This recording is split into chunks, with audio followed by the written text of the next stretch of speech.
Unmute করতে হবে। ধন্যবাদ খন্দকার ইসমাইল ভাই। আমি ভালো আছি এবং আজকের এই লাইভটা আপনার আয়োজন করার জন্য এবং আমাকে লাইভে কথা বলার সুযোগ দেওয়ার জন্য আমি আপনাকে একেবারে অন্তরের অন্তঃস্থল থেকে শুভেচ্ছা জানাচ্ছি। আপনাকে ধন্যবাদ আমাদের সাথে যুক্ত হবার জন্য। আমরা একটা কিছু বিষয় আপনার কাছে জানতে চাইবো, আপনি কেন ইসলাম ত্যাগ করলেন? আজকের বিষয় হচ্ছে এটি। আমি তারপরেও আমাদের দর্শকবৃন্দ যারা আছেন, যারা যুক্ত হয়েছেন বা যুক্ত হবেন, আমি তারপরেও জানিয়ে দিতে চাই, মুফতি মাসুদ একজন মুফতি নামের শুরুতেই আছে এবং তিনি কোরআনে হাফেজ এবং ইসলাম সম্পর্কে অনেক ধারণা রাখেন এবং তিনি মসজিদের ইমামও ছিলেন, মাদ্রাসায় লেখাপড়া করেছেন এবং আলেম হয়েছেন এবং তার বাবা মারও ইচ্ছা ছিল ছেলে আলেম হবে এবং তিনি হয়েছেন। এবং তার পরবর্তীতে কেন তিনি ইসলাম থেকে দূরে সরে গেলেন সেই বিষয়টি আজকে আমাদের জানবার বিষয়। আমি মুফতি আব্দুল্লাহ আল মাসুদ আপনার কাছে প্রথমেই শুরু করতে চাই যে কথাটি আমি বলেছি এবং সবাই অনেকে হয়তো জানে আপনার সম্পর্কে এবং আপনার বিভিন্ন সময় কথাও অনেকে শুনেছেন। আপনি প্রথমে আপনার বাবা মার ইচ্ছা ছিল কি আপনি একজন আলেম হবেন এবং সেই অনুযায়ী আপনি পড়াশোনা করেছেন, এটি তো সত্য? হ্যাঁ, এটা সত্য। আমার বাবা এবং মা দুজনেরই ইচ্ছা ছিল আমি যেন আলেম হই, মাদ্রাসায় পড়ি। ইনফ্যাক্ট যারা মাদ্রাসায় পড়ে তাদের প্রত্যেকেরই মা বাবার এক ধরনের শখ থাকে যে আমাদের ছেলে মাদ্রাসায় পড়বে এবং সে ছেলে মাদ্রাসায় পড়ার পরে পরিবারের 10 জনকে নিয়ে জান্নাতে যাবে। পরিবারের যদি অবশ্যই। কেউ যদি পরিবারের কেউ যদি আপনার এমন হয় যে তার উপর, যেমন হাদিসে আছে যে কুল্লুহুম ওয়াজাবাত লাহুন নার, জাহান্নাম ওয়াজিব হয়ে গেছে, এমন যদি হয় তাহলে যে আলেম বা যে ইসলাম শিখেছে এবং ইসলাম অনুযায়ী জীবনযাপন করেছে সে তখন তাদেরকে জান্নাতে নিতে পারবে। তো এরকম এই ধরনের হাদিস শোনার পরে মানুষের এক ধরনের আগ্রহ থাকে যে সন্তানকে মাদ্রাসায় পড়াবো। আর তাছাড়া আমার বাবা সারা জীবন মসজিদের ইমাম ছিলেন, মানে আমি নিজে ইমাম ছিলাম তো বটেই, আমি ইমাম সাহেবের ছেলেও। তো একেবারে জীবনের শেষ দিন পর্যন্ত উনি মসজিদের ইমাম ছিলেন। তো সেই হিসেবে ওনার ইচ্ছা ছিল যে ইমামের ছেলে ইমাম হোক, সেই জন্য উনি আমাকে মাদ্রাসায় পড়িয়েছিলেন। যদিও মাদ্রাসায় পড়ার কিন্তু ইচ্ছা আমার ছিল না, আমি মাদ্রাসা থেকে অনেকবার পালিয়েছি এবং আমি দেখেছি বাংলাদেশে যারা মাদ্রাসায় পড়ে তাদের 95% হবে বা তার আশপাশে ছাত্র যারা মাদ্রাসা থেকে পালায়, বা সংখ্যাটা আরো বেশি হতে পারে, কম তো হবেই না, আরো বেশি। বা বলা আপনি যায় যখন প্রত্যেকে মাদ্রাসায় যাচ্ছিলেন তখন আপনার বয়স কত ছিল? আপনার বাবা মা যখন ইচ্ছা করলেন যে আপনি মাদ্রাসায় পড়বেন, আলেম হবেন, তখন আপনার বয়স কত ছিল এবং আপনি কি বুঝেছেন যে আসলে সেটা আপনার ইচ্ছা ছিল না, এই মাদ্রাসা শিক্ষা ছাড়াও অন্য শিক্ষা রয়েছে? হ্যাঁ, মাদ্রাসায় যখন আমাকে ভর্তি করা হয়েছে তখন আমার বয়স ছিল 9 বছর। এবার মাদ্রাসা যখন দেয়া হয়েছে প্রথমে কিন্তু আমি মাদ্রাসায় পড়ার প্রতি অনাগ্রহী ছিলাম না, বরং আগ্রহী ছিলাম। কারণ দেখুন, আমি তো ইমাম সাহেবের ছেলে এবং আমাদের বাসায় একটা ধর্মীয় ফ্যামিলি, যেখানে ইমাম সাহেবের ছেলে, সেই বাসায় কিন্তু সারাক্ষণ ইসলামের গল্প, ইসলামের চর্চা এগুলোই হয়েছে। তো যে কারণে ছোটকাল থেকে আমি নবীর গল্প, সাহাবীদের গল্প, তারপরে বুজুর্গানে দিনের গল্প, এদের গল্প শুনতে শুনতে অভ্যস্ত। এবং এই শুনতে গিয়ে নবীর প্রতি একটা ভালোবাসা কিন্তু মনের মধ্যে ছিল, বিপুল পরিমাণ ভালোবাসা, যে তিনি অনেক ভালো মানুষ। আর তাছাড়া আমাদের বাসায় ইসলামী সঙ্গীত, যেহেতু প্রত্যেকের কিন্তু সঙ্গীতের প্রতি একটা আগ্রহ আছে, আপনি জানেন মানুষ গান শোনে। তো হুজুররা শোনে ইসলামী গান, যে গানের মধ্যে কোনো মিউজিক ইনস্ট্রুমেন্ট ইউজ করা হয় না। থাকবে না। হুম। হ্যাঁ, তা আমাদের বাসায় ছোটকাল থেকে আমি সেই ইসলামী গান শুনেছি। সেই ইসলামী গানের মধ্যে অনেক গান আমার এখন মনেও আছে ছোটকালে শোনা। সেই সোনালী দিন, সেই সুখের দিন, আবার কবে তারা আসবে, আবার কবে ভালো, আবার কবে তারা হাসবে। এরপরে তেমন মানুষ মিলবেন আর এই ধরাতে, এরকম একটা গান আছে মোহাম্মদকে নিয়ে। মদিনার বুলবুল নবী রাসূল আল্লাহ পাঠালেন খুশি হয়ে নিজে মাবুদ আল্লাহ। এই ধরনের প্রচুর গান শুনেছি, যেখানে যে গানগুলোর মধ্যে মোহাম্মদকে আপনার অসম্ভবের চেয়েও ভালো মানুষ হিসেবে দেখানো হয়েছে। এবার সেগুলো বিশ্বাস করেছি। মেইনলি এই সমস্ত গান কিন্তু গাইতো জামাত ইসলামীর এই সংগঠন, অঙ্গ সংগঠন আছে কিছু, এবং কিছু তাদের সাংস্কৃতিক সংগঠন আছে, তারা এই ধরনের ইসলামী গানের চর্চা করত। এর মধ্যে মেইন, মানে খুব বেশি বড় ভূমিকায় ছিল সাইমুম শিল্পী গোষ্ঠী নামে একটা গানের সংগঠন, মেইনলি জামাত আছে শিবির আছে করেছে। আছে। হুম হুম আছে, আছে। ওদের প্রচুর পরিমাণে ইসলামী গান ছিল। ছোট হুম। থাকবো না মোরা চিরদিন, বড় হব নিশ্চয় একদিন, সেদিন তো আর বেশি দূরে নয়, খোদার বিধানের আনবো বিজয়। প্রচুর ইসলামী গান ছিল, সেগুলো অনেক গান আমার আজও মুখস্থ আছে। তো একটা জিনিস দেখুন, আমি গান শুনে শুনে, মানে ইসলামী সঙ্গীত শুনে শুনে, বাবার কাছ থেকে গল্প শুনে, হুজুরদের ওয়াজ শোনার মাধ্যমে, বা মহল্লার লোকদের কাছ থেকে শোনার মাধ্যমে মোহাম্মদের প্রতি আমার যে একটা ধারণা ছিল, সেই ধারণাটা ছিল অসম্ভব রকমের উঁচু ধারণা। তো এবার আমার তো আমারও ইচ্ছা ছিল আমি মাদ্রাসায় পড়বো, আলেম হব। ছোটকাল থেকে বাবা আমাকে বলেছিলেন যে তুমি মাদ্রাসায় পড়বে এবং তুমি আলেম হবা ইনশাআল্লাহ, ইচ্ছা ছিল। এবার মাদ্রাসায় যাওয়ার পরে যা দেখলাম সেগুলো কিন্তু সবই ছিল শকিং। শিশু বয়সে মাদ্রাসায় গিয়ে যা দেখলাম সেটা শকিং। ওটা বললে মোটামুটি মানে অনেক দিন কি লাগবে। ধরনের কি ধরনের সেটা কি আমরা জানতে পারবো না? হ্যাঁ, নিশ্চয়ই। প্রথম যে শকিং স্টোরিটা ছিল, যে মাদ্রাসায় গেলাম, গিয়ে দেখলাম হুজুররা শুধু আমাদের পেটান কথায় কথায়, এবং আমরা ছিলাম এক ধরনের, মাদ্রাসা যাওয়ার পরে মনে হলো যে আমরা প্রিজনার। মানে মাদ্রাসা যখন গেলাম কিছুদিন না, মানে মনে হয় 2-1 দিনের মধ্যেই মনে হলো আমি জেলখানায় বন্দী হয়ে গেছি। আমি জেলখানায় বন্দী আসামির মতো। সারাক্ষণ হুজুরের নজরদারিতে থাকতে হয়, হুজুরদের খুশি রাখতে হয়, হুজুরদের অমত করা যায় না। হুজুর যখন বলেন আমার জুতা পরিষ্কার করে দে, জুতা পরিষ্কার করে দিতে হয়। হুজুর যখন বলেন আমার বিছানা পরিষ্কার করে দে, করে দিতে হয়। হুজুরের কাপড় ধুয়ে দিতে হয়, হুজুরের মাথায় তেল দিয়ে দিতে হয়, হুজুরের পায়ে তেল মালিশ করে দিতে হয়। এগুলো মাদ্রাসায় তখন ছিল, এখন নেই ব্যাপারটা তা না। আজকের দিন পর্যন্ত এগুলো কিন্তু কওমি মাদ্রাসায় চলে, এবং এগুলোকে আবার হুজুররা আমাদের উৎসাহ দেওয়ার না, জন্য এগুলো তো মুফতি মাসুদ, এখানে তো একটা কথা বলি, এগুলো তো শিক্ষকের মর্যাদা বা গুরুজনের মর্যাদা দিতে গেলে কিছু কিছু এরকম সেবা যত্ন করতে হয়। এটা তো আমরা ছোটবেলায় দেখেছি, সকল শিক্ষা প্রতিষ্ঠানে আছে শিক্ষকদেরকে শ্রদ্ধা করা। কিন্তু দেখুন, আপনি তো একটা সভ্য দেশে আছেন আমি জানি। আপনি কি দেখেছেন ওই দেশে, আপনি যে দেশে আছেন সেখানে স্কুলের বাচ্চারা কি তাদের শিক্ষক বললে আমার জুতা পরিষ্কার করে দেয়, জুতা পরিষ্কার করে দেয়? শিক্ষক কি সেখানে তাদের জামা কাপড় খুলে বলে আমার জামা কাপড় পরিষ্কার করে দে? ওখানকার বাচ্চারাও তো তাদের শিক্ষককে সম্মান করে। কিন্তু আমাদের যেটা ছিল ওটা হচ্ছে সম্মানটাকে জোর করে আদায় আদায় করে নেওয়া, এবং আমাদেরকে মানসিকভাবে দাসত্ব বানিয়ে নেওয়া। এই যে সাইফুল বাদিন টিটু লিখেছেন খাদেম, আমরা ছিলাম ওস্তাদের খাদেম। খাদেম মানে সেবক। এটাকে যদি আরো সুন্দর করে বলি তাহলে মানসিক দাসত্ব। আপনাকে সিঙ্গেল একটা ঘটনা বলি। আমি যখন হাজারীবাগ কুলাল মহল মাদ্রাসায় পড়ি, ওই হুম, মাদ্রাসা ছিল কুলাল মহল মসজিদের দোতলায়। হুম, তো সেই মাদ্রাসায় পড়ার সময় আমাদের যিনি শিক্ষক ছিলেন তার নাম ছিল আব্দুল্লাহ। তা আব্দুল্লাহ হুজুর প্রতিদিন আপনার দুপুর বেলায় এমনিতেই হুজুররা এক ধরনের মানে হুজুররা যেহেতু অগোছালো জীবনযাপন করতেন, তাদের জীবনটা সম্পূর্ণ অগোছালো। তা আব্দুল্লাহ হুজুর প্রতিদিন পায়জামা পাঞ্জাবি পরে একটু পরিপাটি হয়ে সাইকেলে করে এক জায়গায় প্রাইভেট পড়াতে যেতেন। এবার যখন তিনি প্রাইভেট পড়িয়ে আসতেন, আসার পরে প্রতিদিনকার তার রুটিন আমি বলছি, শুধু সপ্তাহে একদিন পড়াতে যেতেন না, সেই দিন বাদে, শুক্রবার বাদে। প্রতিদিনকার রুটিন হচ্ছে উনি এসে ক্লাসের মধ্যেই লুঙ্গি পাল্টাতেন। অর্থাৎ ক্লাসে এসেই উনি একটা লুঙ্গি নিয়ে আসতে বলতেন। আমার ক্লাসমেট ছিল জুয়েলের বাড়ি ছিল লালবাগে, এবং জুয়েল আর আমি বেস্ট ফ্রেন্ড ছিলাম ওই হিফজখানায় থাকার সময়। ওটা হচ্ছে আমি বলছি 1994 সালের কথা। তো এবার জুয়েলকে ডাক দিতেন, জুয়েল আমার লুঙ্গি নিয়ে আয়। তো জুয়েল হুজুরের লুঙ্গি নিয়ে আসতো। এবার হুজুর যখন তার পায়জামার উপরে লুঙ্গিটা ধরে, মুখের উপরে, মুখে লুঙ্গিটা কামড় দিয়ে ধরে পায়জামাটা খুলতেন, তখন জুয়েল পেছনে থাকতো, হুজুরের পেছনে, হুজুরের নির্দেশে হুজুরের পেছনে থাকতো। জুয়েল হুজুরের পায়জামাটা খুলতো, ওটা হাতে নিত। হুজুর তার আন্ডারওয়্যার খুলতেন, জুয়েল সেটাও হাতে নিত। হাতে নিয়ে জুয়েল যেহেতু হুজুরের পেছনে, আর আমরা তো ক্লাসে, আমরা হুজুরের সামনে বসা, লাইন ধরে 2টা সিরিয়ালে আমরা বসা। জুয়েল কি করতো, হুজুরের আন্ডারওয়্যারটা নাকের কাছে নিয়ে, জুয়েল কিন্তু দুষ্ট ছিল, ভীষণ দুষ্ট ছিল, নাকের কাছে নিয়ে এরকম করতো, এরকম করতো।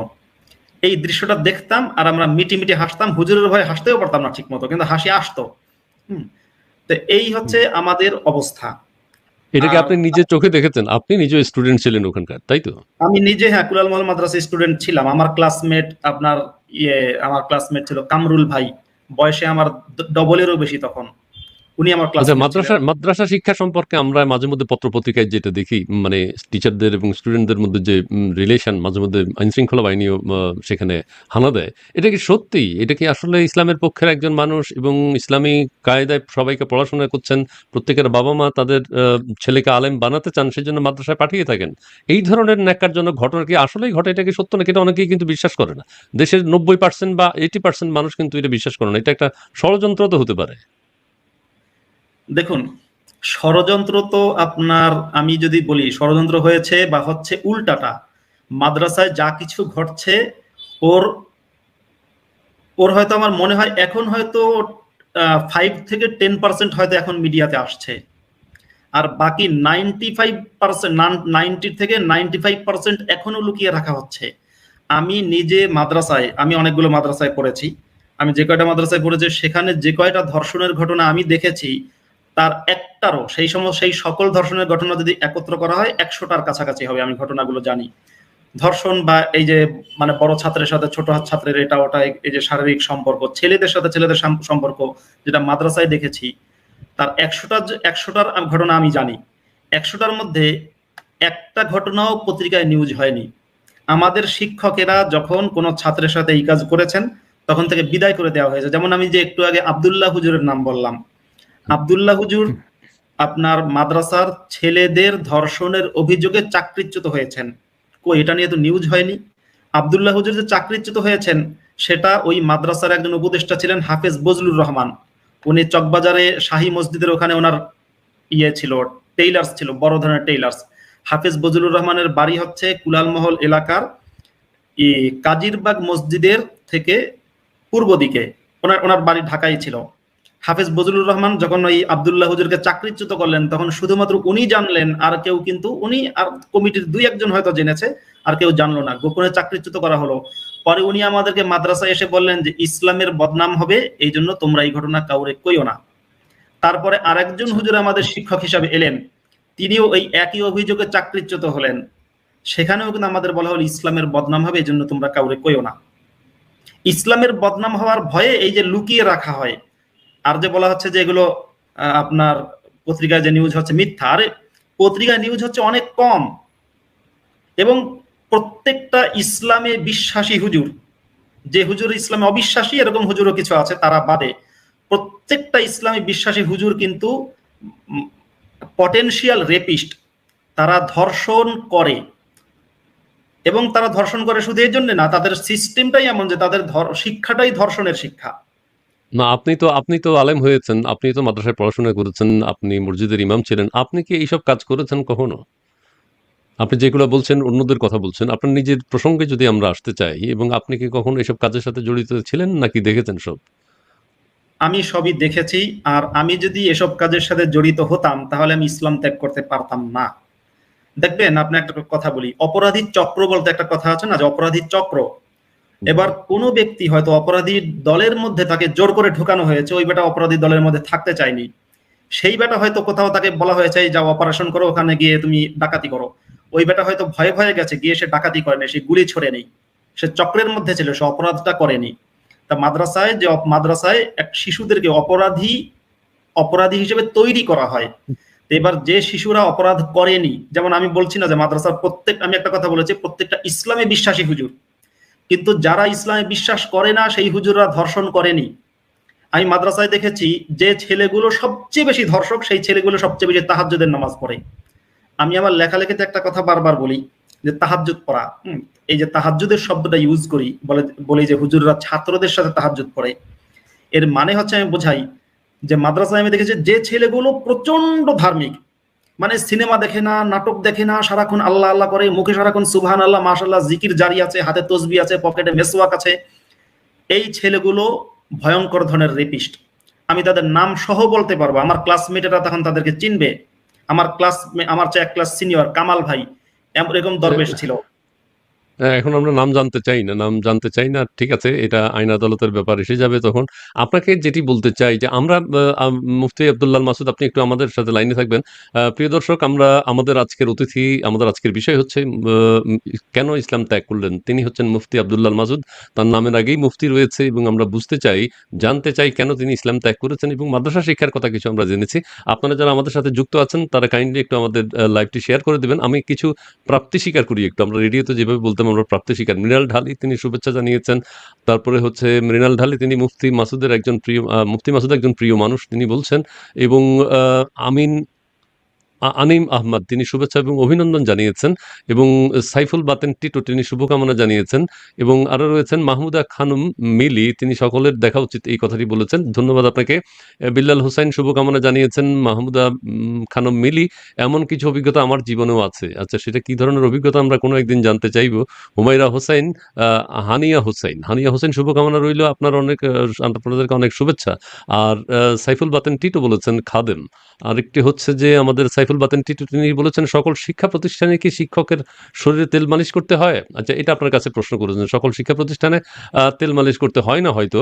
গোলাম মাওলা ভূঁইয়া তিনি বলেছেন মাদ্রাসা শিক্ষার বিষ বাষ্প এখন সারা দেশে ছড়িয়ে পড়েছে, এর থেকে বাঁচতে হলে মাদ্রাসাগুলোর করুণ বাস্তবতা সবার মধ্যে ছড়িয়ে দিতে হবে। আচ্ছা, ঠিক আছে, তিনি তার মন্তব্য করেছেন। সাইফুল বাতেন টিটো তিনি বলেছেন বিষ ফোঁড়ার গল্প শুনছি মনে হচ্ছে। মৃণাল ঢালে তিনি বলছেন থার্মোমিটারে কি তেল মালিশ করে দিতে হয়? থার্মোমিটার আমি ঠিক বুঝতে পারিনি। বিল্লাল হোসাইন বলেছেন আমরাও স্কুলে পড়েছি, কোথাও স্যার এত জুতা তেল মালিশ জামা কাপড় ধুয়ে দেওয়ার কথা আমাদেরকে বলেননি। আরেকটি হচ্ছে যে জয় তুরজা চৌধুরী তিনি বলছেন ওয়াক থ্রু বমি আসতেছে। আচ্ছা, আলোচনা শুনে নিশ্চয়ই তিনি এই কথাটা বলেছেন। তারপরে হচ্ছে মৃণাল ঢালি কেমন আছেন? আমরা অনেকের সহযোগিতা পাচ্ছি, আপনারা একটু প্লিজ শেয়ার করে দিবেন। তিনি আবার বলেছেন যে এক গবেষণায় দেখা গেছে পৃথিবীতে সবচেয়ে বেশি বিক্রিত বই হচ্ছে ভবের চটি।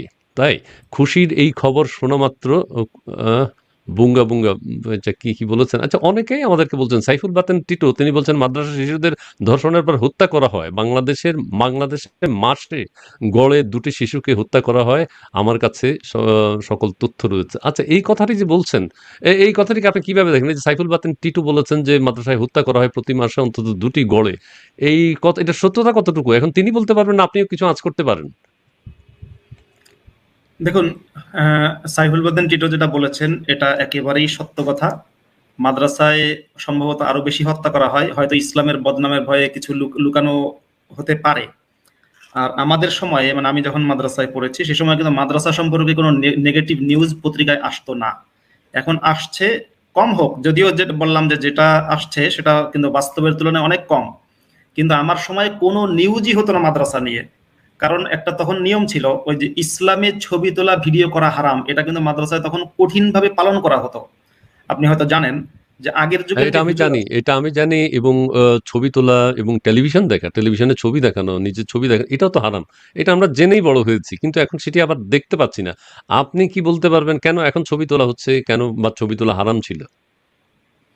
দেখুন, আমরা যখন মাদ্রাসায় প্রথমে ভর্তি হয়েছি তা আমাদেরকে মক্তবে 40টা হাদিস মুখস্থ করানো হয়েছিল একেবারে ছোটকালে, আমার 9 বছর বয়সে। সেই 40টা হাদিসের মধ্যে একটা হাদিস ছিল আসাদুন নাস আযাবান ইয়াউমাল কিয়ামাতিল মুসাউবিরুন, এই একটা হাদিস। দ্বিতীয় আর একটা হাদিস হচ্ছে যে মান সাতারা মুসলিমান সাতারাহুল্লাহু ইয়াউমাল কিয়ামাহ, যে মুসলমানের দোষ গোপন করবে আল্লাহ কিয়ামতের দিন তার দোষ গোপন করবেন। এবারে এই দুটো হাদিসের যদি আপনি সমন্বয় করেন তাহলে কিন্তু একটা ফলাফল দাঁড়ায়। ফলাফল দাঁড়ায় কি? যে ছবি তোলা ভিডিও করা প্রচন্ড হারাম কাজ। এবার সাংবাদিকেরা যদি তখন মাদ্রাসার ধারে কাছে ক্যামেরা নিয়ে যেত তাহলে কিন্তু হুজুররা তাদেরকে মারতে যেত। কারণ হচ্ছে ছবি তোলা ভিডিও করা হারাম কাজ। এখন হয়েছে কি, এখন সেই হুজুররাই সবচেয়ে বেশি মনে হয় অনলাইনে ভিডিও বানায়, হুজুররা ওয়াজ করে, ভিডিও করে। যে কারণে এখন আর হুজুররা ওই যুক্তিটা খুব বেশি দেখাতে পারে না বলে তখন সাংবাদিকেরা মাদ্রাসায় এখন যেতে পারছে। তারপরও কিন্তু সাংবাদিক দেখলে হুজুররা ভয় পায়, কারণ হুজুররা মনে করে মাদ্রাসার গোপন খবর বুঝি সাংবাদিকেরা ফাঁস করে দেবে। আর হচ্ছে ওই যে মুসলমানের দোষ গোপন করা, তো মুসলমানের দোষ যে গোপন করার হাদিস, এগুলো তো আমাদেরকে অনৈতিকতা শিখিয়েছে, তাই না? না, না, আপনি এটা আপনার এই ধারণা কেন? এটা হাদিসে আছে, সেটি হচ্ছে যে একটা পজিটিভ অর্থে যে নিজের ছবি তোলা বা নামাজের সময় মসজিদে ছবি আর নিজের সামনে ছবি রাখা, নিজের ঘরে ছবি রাখা, ফুল পাখি আঁকা, এগুলো হারাম এক ধরনের। কথা তো সত্য, এটা তো সত্যের পথে চলা, এবং যাতে ছবি তোলা থেকে আমরা যাতে বিকৃত মানসিকতা তৈরি না হয় আমাদের মধ্যে, সেই জন্যই তো এই কথাগুলো বলা হয়েছে। হ্যাঁ, আপনি একটা প্রশ্ন তুলেছেন যে ছবি তুললে, ছবি তোলা, গান গাওয়া, তারপরে নাচা, এগুলোকে আমরা বলি ক্রিয়েটিভিটি, বা এগুলো কোনো ক্রিয়েটিভ যোগ্যতা মানুষের। এইগুলো জি। যদি কেউ যদি সঙ্গীতের সাথে পরিচিত হয় বা সঙ্গীত শোনে, তারপরে হচ্ছে আপনার ছবি আঁকে, তারপরে আপনার নাচের চর্চা করে, সেই মানুষটার কিন্তু ক্রিয়েটিভিটি অন্যদের চেয়ে বেশি হবে। এটা আধুনিক বিজ্ঞান প্রমাণ করেছে বা বিজ্ঞানীরা এটা বলেছেন। তো এবার সেই ছবি আঁকা যখন নিষিদ্ধ করা হয় তখন কিন্তু একটা শিশুর ক্রিয়েটিভিটি, যে শিশুটা ছবি আঁকতে চাইছে সেই শিশুটার ক্রিয়েটিভিটি নষ্ট করা হলো। আমাদের মাদ্রাসায় আমি ক্লাসমেটদের মধ্যে অনেককে দেখেছি যারা খুব ভালো ছবি আঁকতে পারে। তারা কি করতো, গাছের ছবি, ফুলের ছবি আঁকতো। তাও হুজুররা সেগুলোতে উৎসাহ দিতেন না, কিন্তু মানুষের ছবি আঁকা যেহেতু ইসলামে নিষিদ্ধ তাই মানুষের ছবি আঁকতো না। হুজুরদের কিছু দ্বিচারিতা আছে, এটা এখন না বললে নয়, এটা বলাই দরকার এখন আমার। আমি একবার দেখেছিলাম যে খালেদ মহিউদ্দিনের সাথে মাওলানা আজিজুল হক ইসলামাবাদী নামে একজন হেফাজতি হুজুরের লাইভ হয়েছিল। তা সেখানে খালেদ মহিউদ্দিন খালি শরীয়ত শরীয়ত বলছিল, শরীয়তের পক্ষে কথা বলছিল, শরিয়া আইনের পক্ষে, না সরি, মাওলানা আজিজুল হক ইসলামাবাদী এই শরীয়তের পক্ষে যখন বললেন, তখন খালেদ মহিউদ্দিন তাকে ছাই দিয়ে ধরেছিলেন, বলেছিলেন যে আপনি যে ভিডিওতে আমার সাথে কথা বলছেন, বা আপনার যে ভিডিও দেখা যাচ্ছে, আমি যতদূর জানি ইসলামী শরিয়া আইনে ছবি তোলা ভিডিও করা হারাম। তখন কিন্তু ওই লোক জবাব দিতে না পেরে উত্তেজিত হয়ে গেছে, ক্ষিপ্ত হয়ে বলছে এটা প্রয়োজন, এটা প্রয়োজন। তখন খালেদ মহিউদ্দিন বললেন যে ছবি না দেখিয়েও তো কথা বলা যায়, তাহলে আপনি ভিডিওতে আসছেন কেন, এটা কি প্রয়োজন? তো হুজুররা দেখবেন এখন বিভিন্ন সময় সেলফি তুলে তুলে ফেসবুকে পোস্ট করে, ইউটিউবে পোস্ট করে, বেড়াতে গেলে পোস্ট করে। অথচ যদি ছবি তোলাটা প্রয়োজনের কারণে জায়েজ হয়, তাহলে হুজুররা যে ছবি তুলে পোস্ট করছে এটা কিভাবে জায়েজ হয়? আর তারপরে ইসলামী শরিয়া আইনের একটা মূল নীতি হচ্ছে যে যে জিনিসটা আপনার হারাম, সেটা যদি কোনো কারণে জায়েজ হয়, তাহলে সেটা হচ্ছে বিকদরি জরুরহ, যতটুকু জরুরত প্রয়োজন ঠিক ততটুকু অনুযায়ী জায়েজ। অর্থাৎ ছবি তোলা যদি প্রয়োজনের কারণে জায়েজ হয়, তাহলে যতটুকু একেবারে না হলে নয় ততটুকু ছবি তোলা জায়েজ, এর বাইরে ছবি তোলা জায়েজ মুফতি নেই। মাসুদ, আপনাকে একটু থামাই। এই কথাটি বহু আলেমগণ, তাদের বিশেষ ইসলামী বিশেষজ্ঞগণ বা ইসলামী চিন্তাবিদগণ তাদের কথায় বলেছেন যে প্রয়োজনে, যদি সৎ উদ্দেশ্যে ইসলাম প্রচারের ক্ষেত্রে যদি ভিডিওতে আসতে হয় বা বলতে হয় বা ছবি তুলতে হয়, সেটিতে খুব একটা বাধা আছে বলে তারা মনে করেন, এবং তারা সেই জিনিসটা এখন মেনে নিয়েছে। এবং অনেক কিছু আছে, ইসলামী চিন্তাবিদ স্কলার যারা রয়েছেন তারা মিলে সিদ্ধান্ত নিয়েছেন যে এই জিনিসটি এখন করা যাবে। এটাও তাদের দ্বিচারিতা। কারণ কি, তাহলে তারা তাদের মাদ্রাসাগুলোতে, কওমি মাদ্রাসাগুলোতে ছবি আঁকার চর্চা করুক। কওমি মাদ্রাসাগুলোতে ছাত্রদেরকে বলা হোক যে তোমরা তোমরা রং পেন্সিল নাও বা বিভিন্ন রকমের কলম কেনো, তারপরে তোমরা সেটা দিয়ে ছবি আঁকা, যেরকম ভাবে স্কুলে ছবি আঁকা হয়, চিত্রাঙ্কন হয়, কওমি মাদ্রাসায় চিত্রাঙ্কন করতে দেওয়া হোক। কিন্তু দিচ্ছে না, এবং দেবে না কেন? যে চিত্রাঙ্কন করা ইসলামে হারাম। এখানে তারা একটা খোরা যুক্তি দেয়। খোরা যুক্তিটা হচ্ছে যে মোহাম্মদের সম্মানে হযরত তাদের যে নবী, হ্যাঁ মানে কিছু আপনি বলতেন? আপনি মোহাম্মদ বলছেন, মোহাম্মদ বলতে কি হযরত মুহাম্মদ সাল্লাল্লাহু আলাইহি সাল্লামকে বোঝাচ্ছেন? হ্যাঁ হ্যাঁ, আমি তার নাম তো এই মোহাম্মদ, আমি তাকে নাম ধরে ডাকছি। নামের আগে পেছনে একটু সম্মান করে বলতে হয় কথাগুলো। না, সেটা আমি বলবো না। কারণ কি, আপনি ইসলাম সম্পর্কে পড়াশোনা করেছেন, আপনি জানেন। হ্যাঁ আমি জানি। দেখুন, তার নাম হচ্ছে মোহাম্মদ। মোহাম্মদ তার নাম, আর আরবরা সাধারণত বাবার নামের সাথে যুক্ত করে, তাহলে আমি বলতে পারি মোহাম্মদ বিন আব্দুল্লাহ, আব্দুল্লাহর পুত্র মোহাম্মদ। কিন্তু হযরত তার নাম নয়, হযরত তার নামের কোথাও ছিল না। আর সাল্লাল্লাহু আলাইহি ওয়াসাল্লাম, এটা হচ্ছে যারা ইসলামে বিশ্বাসী তাদের পক্ষ থেকে তার জন্য প্রার্থনা। তা আমি ইসলামে বিশ্বাস করি না, সে কারণে আমি প্রার্থনা করতে রাজি নই। সুতরাং আমি যার নাম মোহাম্মদ, তাকে মোহাম্মদ নামেই ডাকবো বা বলবো। এটা আপনি তাকে অন্য নামে বলতে পারেন বা সম্মান করতে পারেন, কিন্তু আমি তাকে একজন সাধারণ মানুষ হিসেবে দেখি। তো মোহাম্মদ যে নিষিদ্ধ করেছিলেন ছবি আঁকার বিষয়টা, তো হুজুররা এখন একটা যুক্তি দেয় যে নবীজি নিষেধ করেছিলেন হাতে ছবি আঁকা, আর এখন তো মোবাইলে ছবি তোলা হচ্ছে, মোবাইলটা তো হাতে আঁকা না।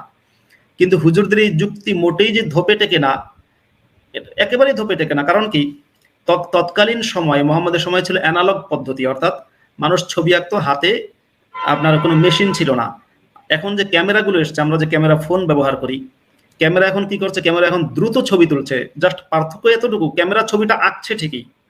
যে এই যে আমি এখন ভিডিও ফোনে আপনার সাথে কথা বলছি, যেটা সারা বিশ্বের বিভিন্ন সব দেশের মানুষই চাইলেই দেখতে পারবে, এটা এই যে কথা বলছি, এটা কিন্তু মানে খুব ইনস্ট্যান্ট, খুব দ্রুততম সময়ের মধ্যে ভিডিও ক্যামেরা আমার ছবি এঁকে ফেলছে। এটাও কিন্তু এক ধরনের ছবি আঁকা।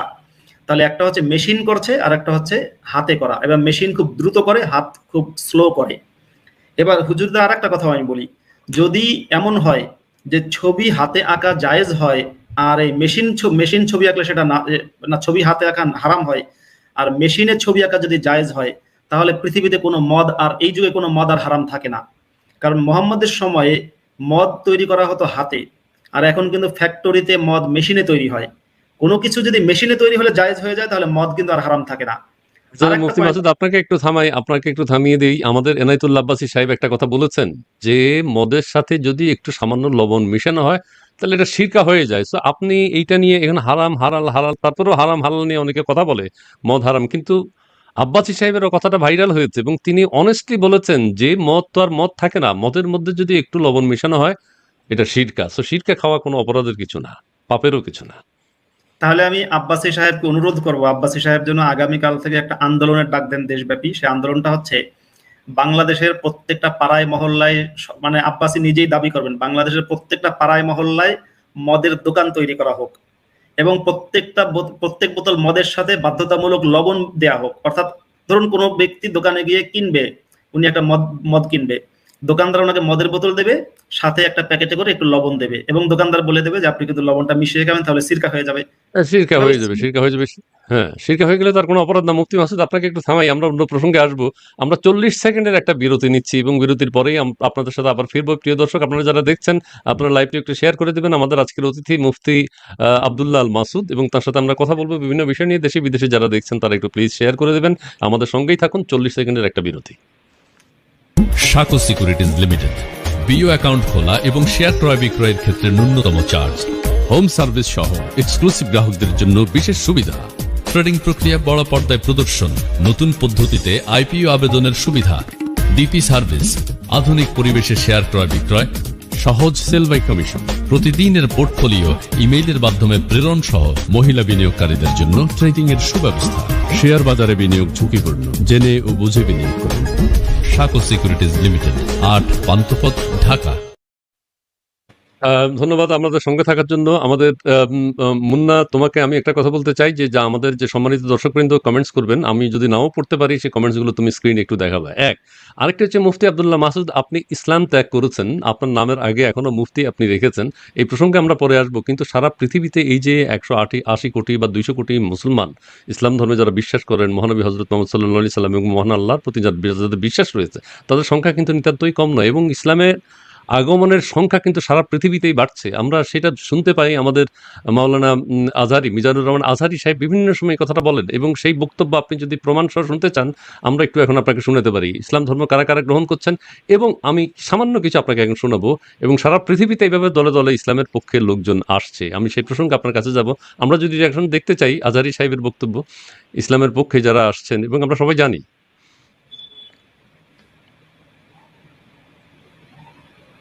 মুন্না, যদি আমাদের সাথে থেকে থাকো, মুন্না, আজহারি সাহেবের বক্তব্য একটু প্লিজ।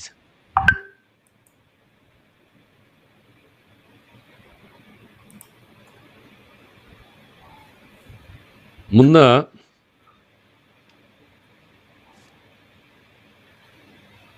দিকে বক্সর মোহাম্মদ আলী নাম শুনছেন? 1960 সালে যখন সে কালিমা পড়ে মুসলমান হলো, পুরো আমেরিকা কেঁপে গেল। এরপর মুসলমান হলো নীল আর্মস্ট্রং 1 বছর পর। 1969 চাঁদে গেল, চাঁদ ফাটা দেখা নসিব খুলে গেছে। পৃথিবী এসে 1970 সালে কালিমা পড়ে মুসলমান। আমেরিকায় আরেকটা ধাক্কা লাগলো, সুবহানাল্লাহ পড়ে।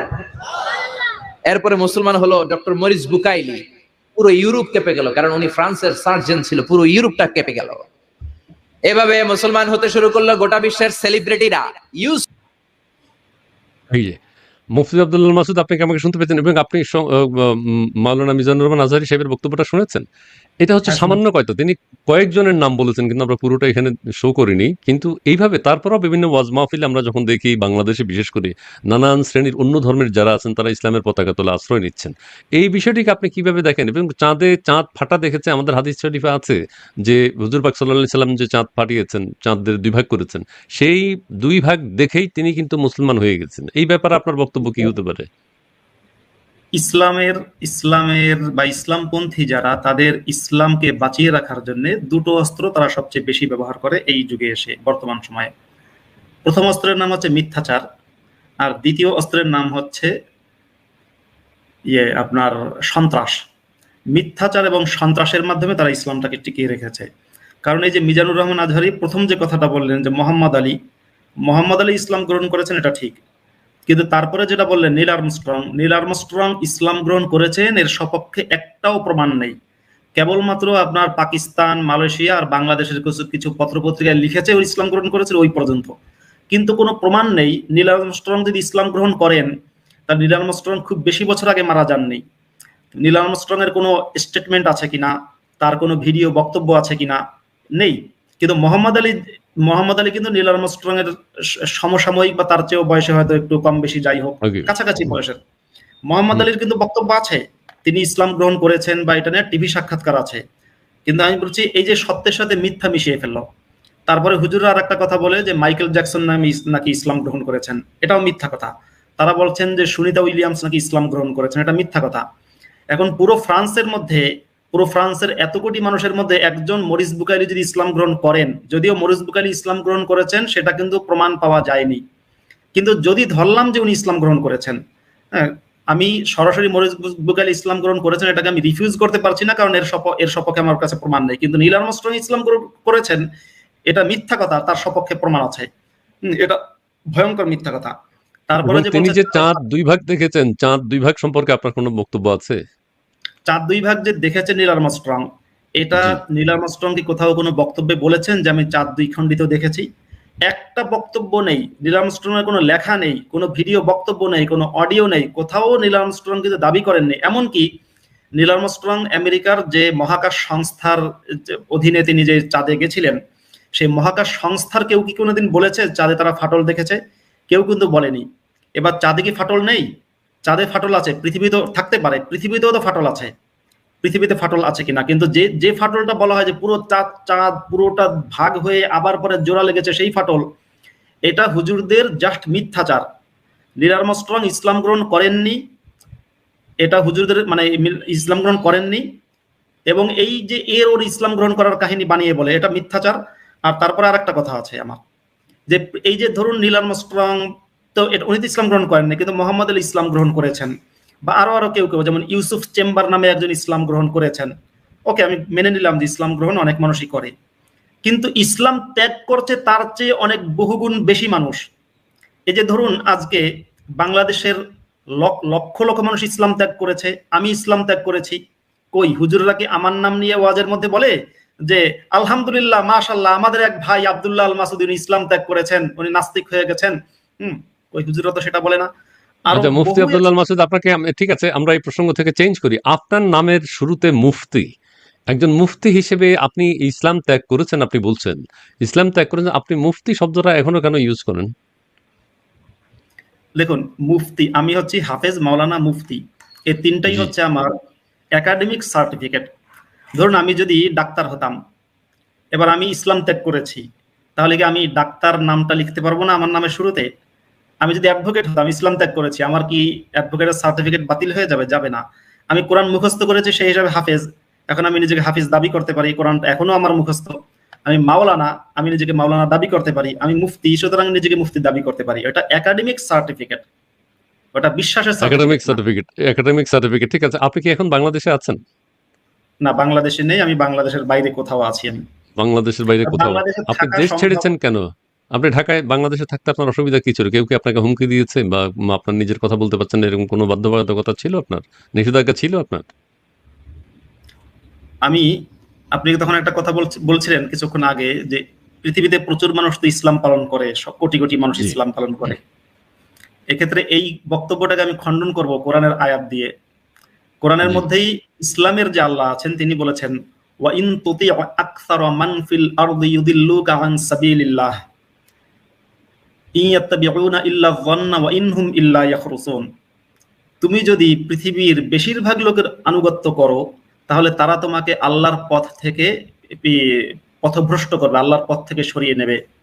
নিশ্চয়ই সেই অধিকাংশ লোক, বেশিরভাগ লোক যারা, তারা কেবলমাত্র ধারণার অনুসরণ করে এবং শুধুমাত্র চিন্তা ভাবনা করে, মানে তারা ভুলের মধ্যে আছে, এটাই বোঝাতে চেয়েছেন। এবং বেশিরভাগ লোকের আনুগত্য করা যাবে না, বরং সত্যকে মেনে নিতে হবে। এটা হচ্ছে মুহাম্মদের আল্লাহর বক্তব্য। এবার আমি যদি বলি সেই বক্তব্যটা আমিও পালন করি, কি যে বেশিরভাগ লোক মানে বেশিরভাগ বাংলাদেশের মানুষ ইসলাম পালন করে, সেজন্য আমি ওটাকে সত্য মনে করি না। আমি দেখবো এটা ইসলামটা আসলে কতটা ঠিক বা কতটা ভুল, সেটাকে যাচাই করে আমার দেখতে হবে। সেভাবে আমি যাচাই করে দেখলাম।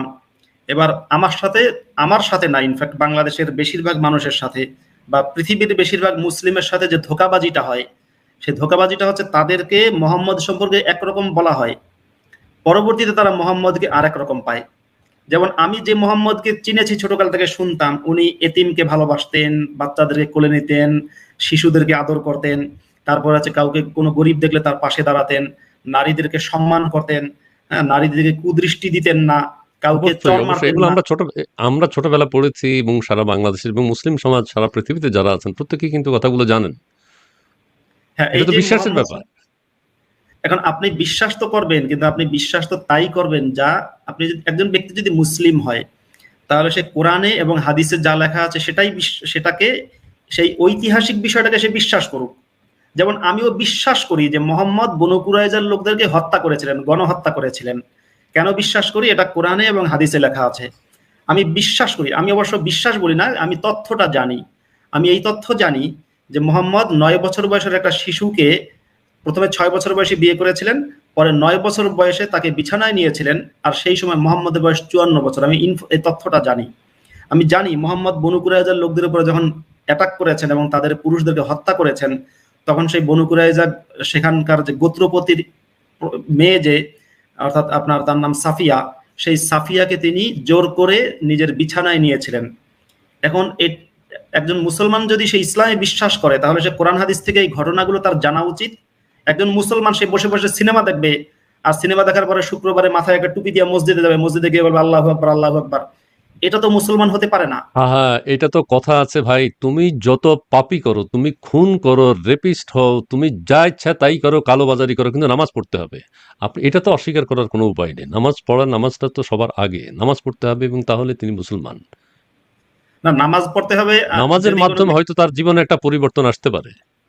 নামাজ পড়তে হবে, ঠিক আছে, একজন মুসলমান নামাজ পড়ুক, কিন্তু আমি বলছি যে একজন মুসলমান যখন, মুসলমান না শুধু, কোনো ব্যক্তি কোনো একটা ধর্মে বিশ্বাস করছে, তা বিশ্বাস করার আগে তো আপনার যাচাই করে দেখতে হবে যে আমি যে ধর্মটা বিশ্বাস করছি এই ধর্মটা সঠিক কিনা। এবার যাচাই করার পদ্ধতি কি? যাচাই করার পদ্ধতি হচ্ছে যিনি সংবাদ দিয়েছেন, রাসূল শব্দের অর্থ হচ্ছে সংবাদ বাহক বা বার্তা বাহক। তো যিনি সংবাদটা পৌঁছে দিলেন যে আসমানের উপরে একজন আল্লাহ আছেন, তিনি হচ্ছেন আকাশ জমিন সবকিছু সৃষ্টি করেছেন, পৃথিবীর উপরে তিনি সংবাদ দিলেন যে পৃথিবীর উপরে একটা ছাদ আছে, শক্ত ছাদ।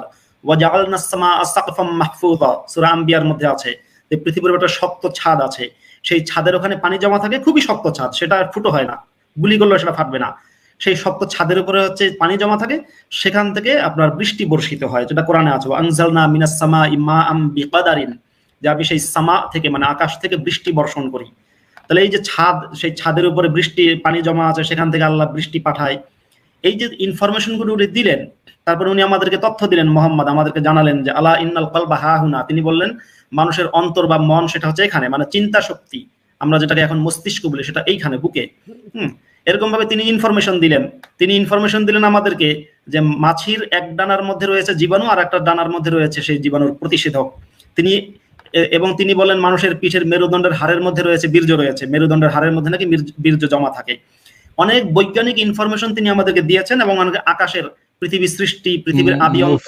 মুফতি আব্দুল্লাহ মাসুদ, আপনাকে এখানে একটু থামে, কারণ হচ্ছে যে আমি অত যুক্তি আপনি যেভাবে উপস্থাপন করছেন হাদিস কোরআনের আলোকে, সেই সম্পর্কে সেই ধারণা আমার অত নেই, সেই জ্ঞান আমার অত নেই।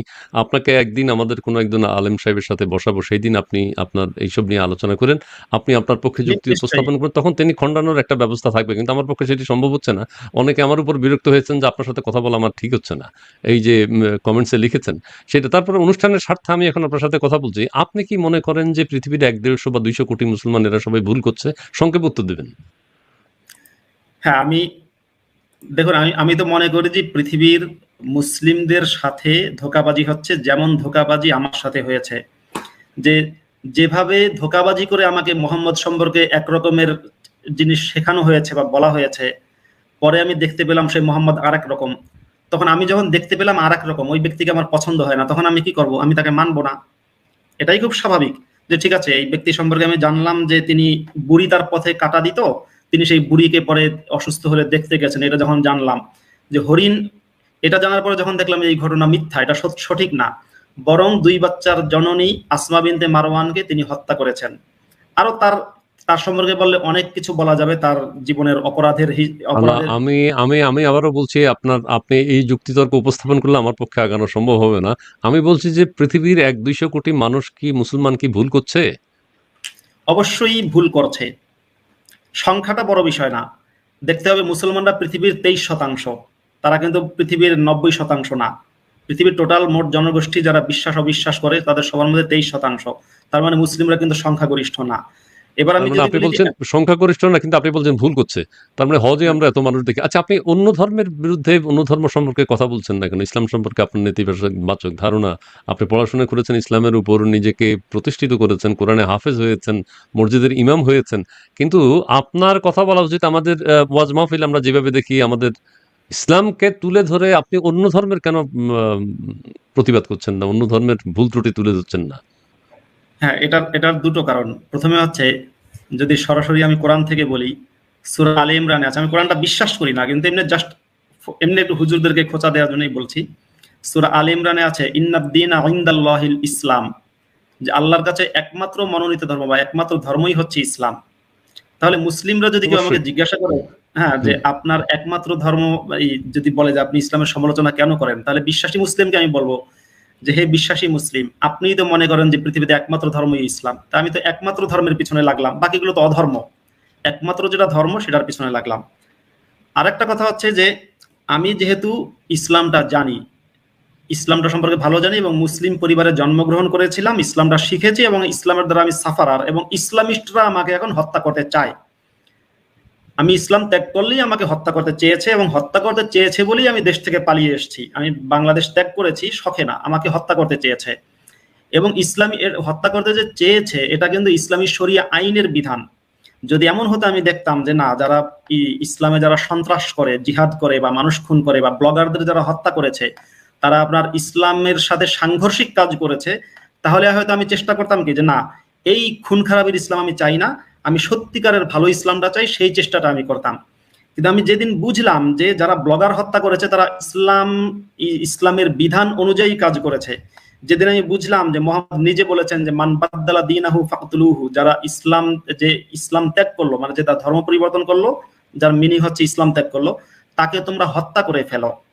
এটা যেদিন আমি বুঝলাম, সেদিন আমার মনে হলো যে না, এটা এটা জাস্ট ত্যাগ করতে হবে। এবার ত্যাগ করলেই যে হত্যা করতে হয় সেটা আমি জানতাম, এবার জানতাম এবং হত্যার দেখলাম, ও আচ্ছা, তাহলে যারা হত্যার হুমকি দিচ্ছে তারা সত্যিকারের ইসলামের ফলোয়ার।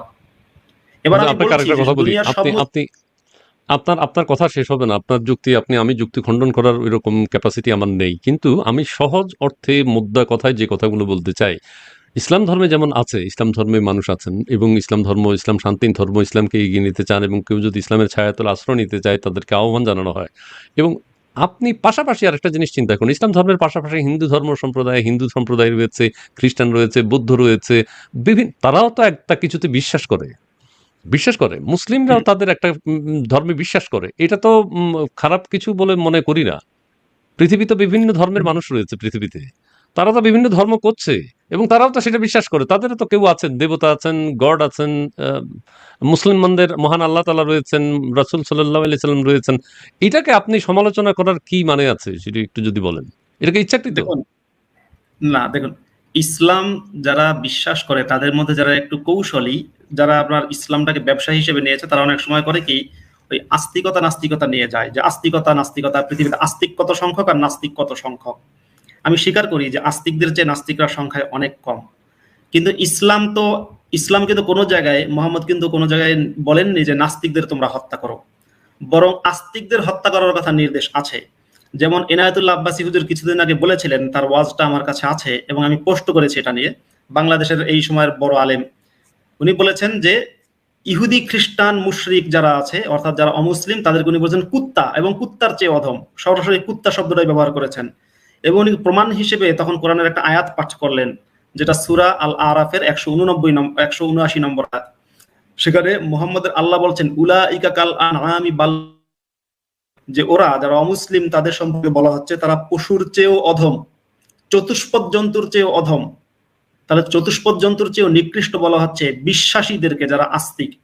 কোরআনের 96 নম্বর সূরার আপনার 98 নম্বর সূরার 6 নম্বর আয়াতে বলা হচ্ছে ইন্নাল্লাযীনা কাফারু মিন আহলিল কিতাবি ওয়াল মুশরিকিনা ফি নারি জাহান্নামা খালিদিনা ফিহা উলাইকা হুম শাররুল বারিয়াহ, যারা